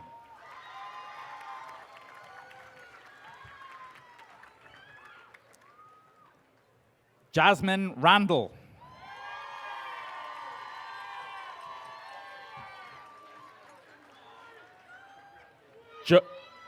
Joy K. Rothman.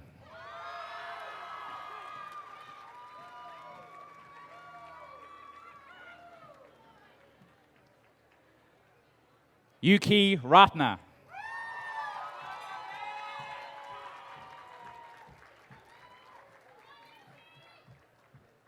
Amy Christina Robb.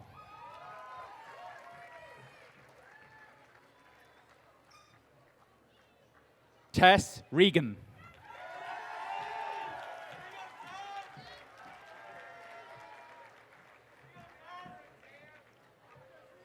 Taylor Scott Reifert.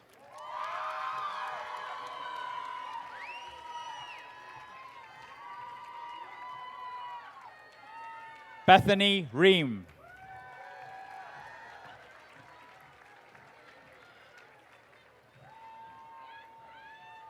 Gabriel William Kohler Runnison III.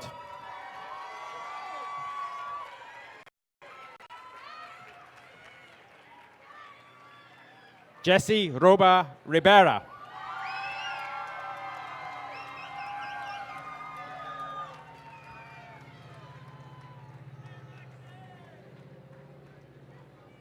Bloody Cable Airport. Maxwell A. Reese.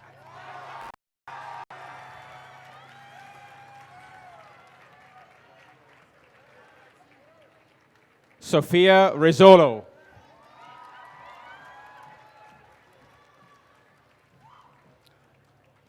Alexander Chapman Roshan.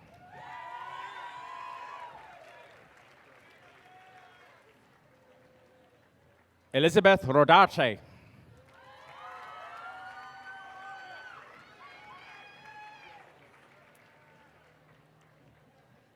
Anita Romero.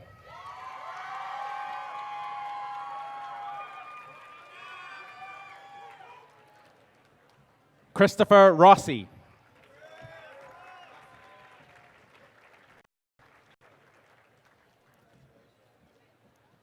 Carolina Alessandra Saavedra.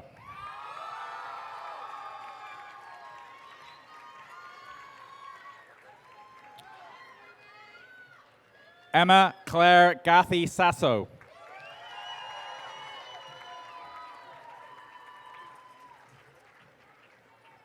Sauchma Atma Ananda.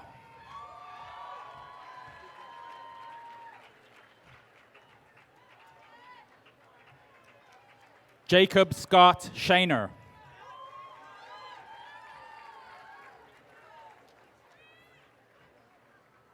Mackenzie Scott.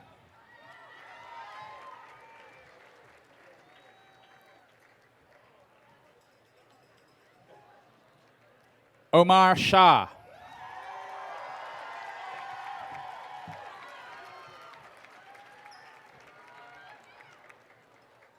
Emmett Michael Shepard.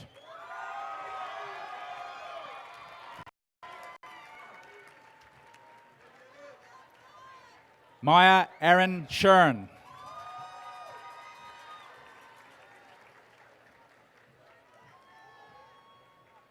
Edward Alexander Cias.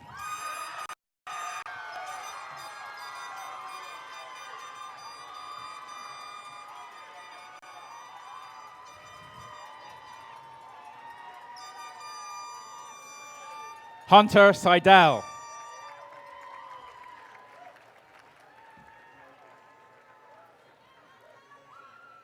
Griffin Link Sides.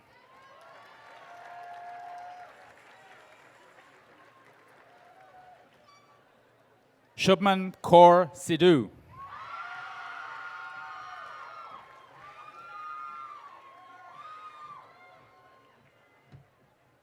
Nina Siegel.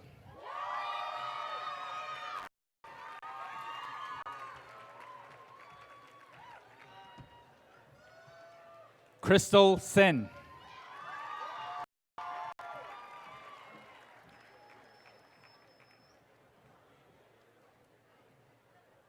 Sujay Singh.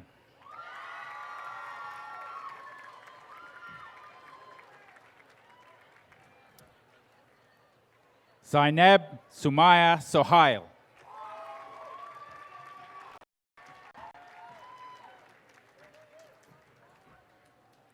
Rose Seufer Cousins.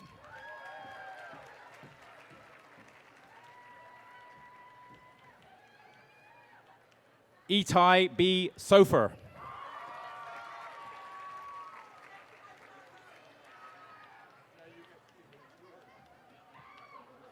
Selena Spire.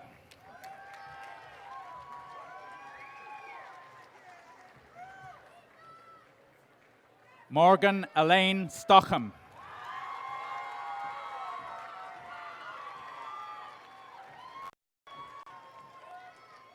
Carter Strip.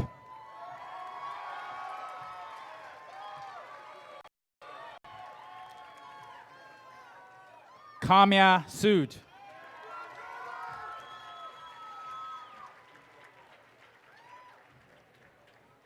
Erin Elizabeth Sullivan.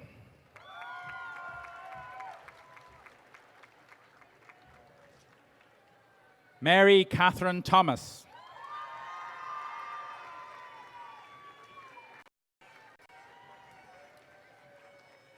Koto Salek Tikande.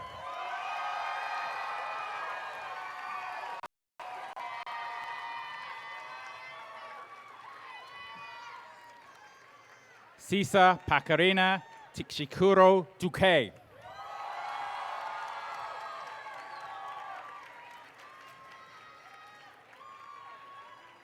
Olivia Jewel Burke Tomeno.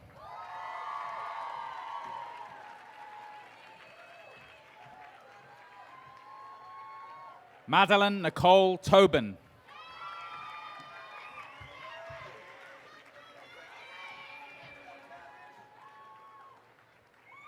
Tavish C. Tarner.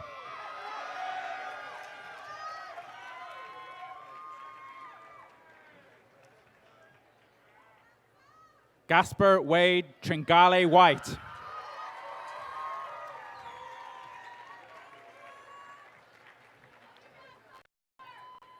Laura Diane Trost.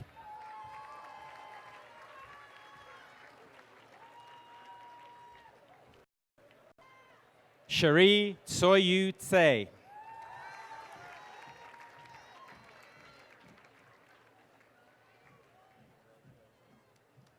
Timothy Emmanuel Valdez.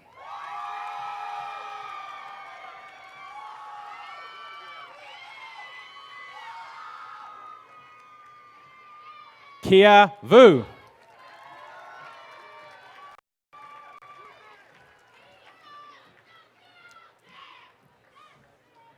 Whitney Rue Wagner.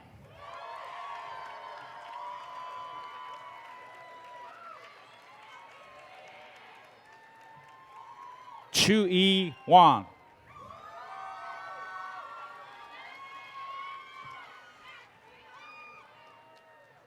Marissa Weinstock.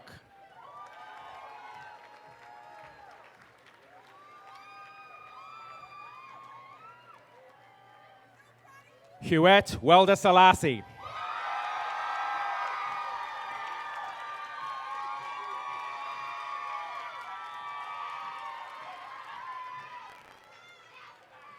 Claire E. Wengrod.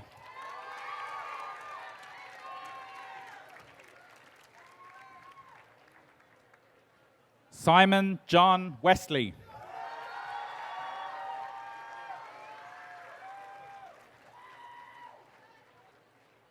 Lindsay Bowles Wilson.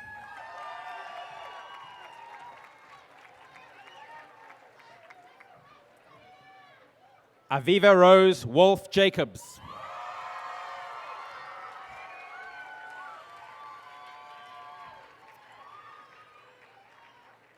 Jordan J. Wong.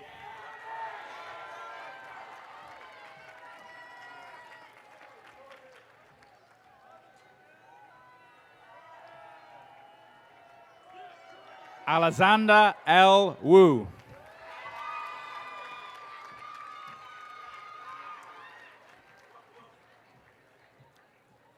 Liu Jia Yan.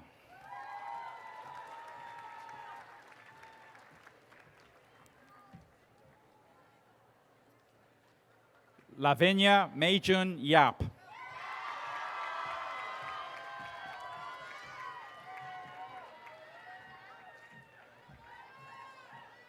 Shota Yasunaga.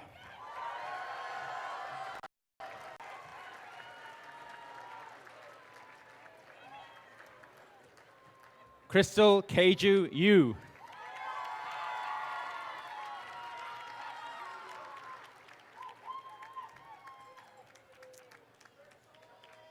Yi Zhan.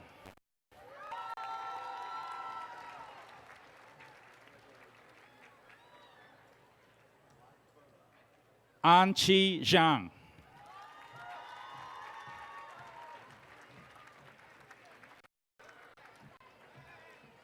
Zhexin Zhang.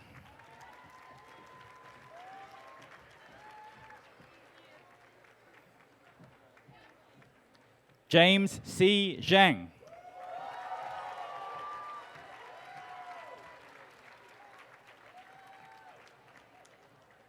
And now the last of 981 names that I would have called out.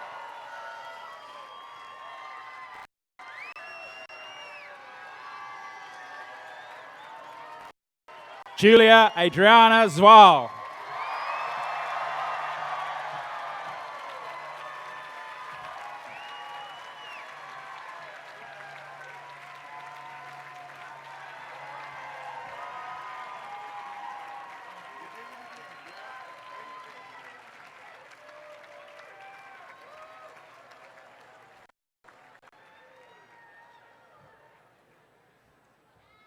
Now, Pitzer tradition says that it's now time for me to give you your charge.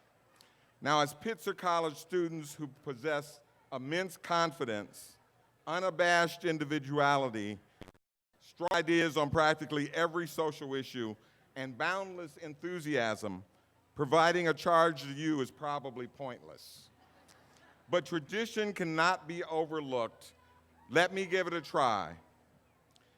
I just finished reading the Walter Isaacson biography of Leonardo da Vinci. I was struck by the fact that as an artist, da Vinci completed only a few paintings and sculptures. However, they were masterpieces, ahead of their time, classics that we know well and appreciate, from the Mona Lisa to his famous painting of the Last Supper.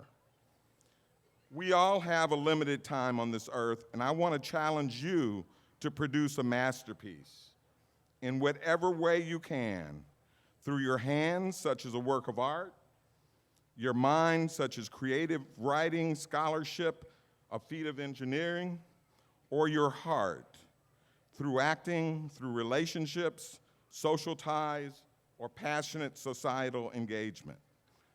These are the kinds of masterpieces that embody a commitment to intellectual curiosity, intense observation, critical appreciation, perseverance, human sympathy, discipline, and diligence. And they add to the richness of our lives and the lives that come after. I charge you to make the commitment to produce a masterpiece that lives beyond your time and leaves a legacy for all of humanity.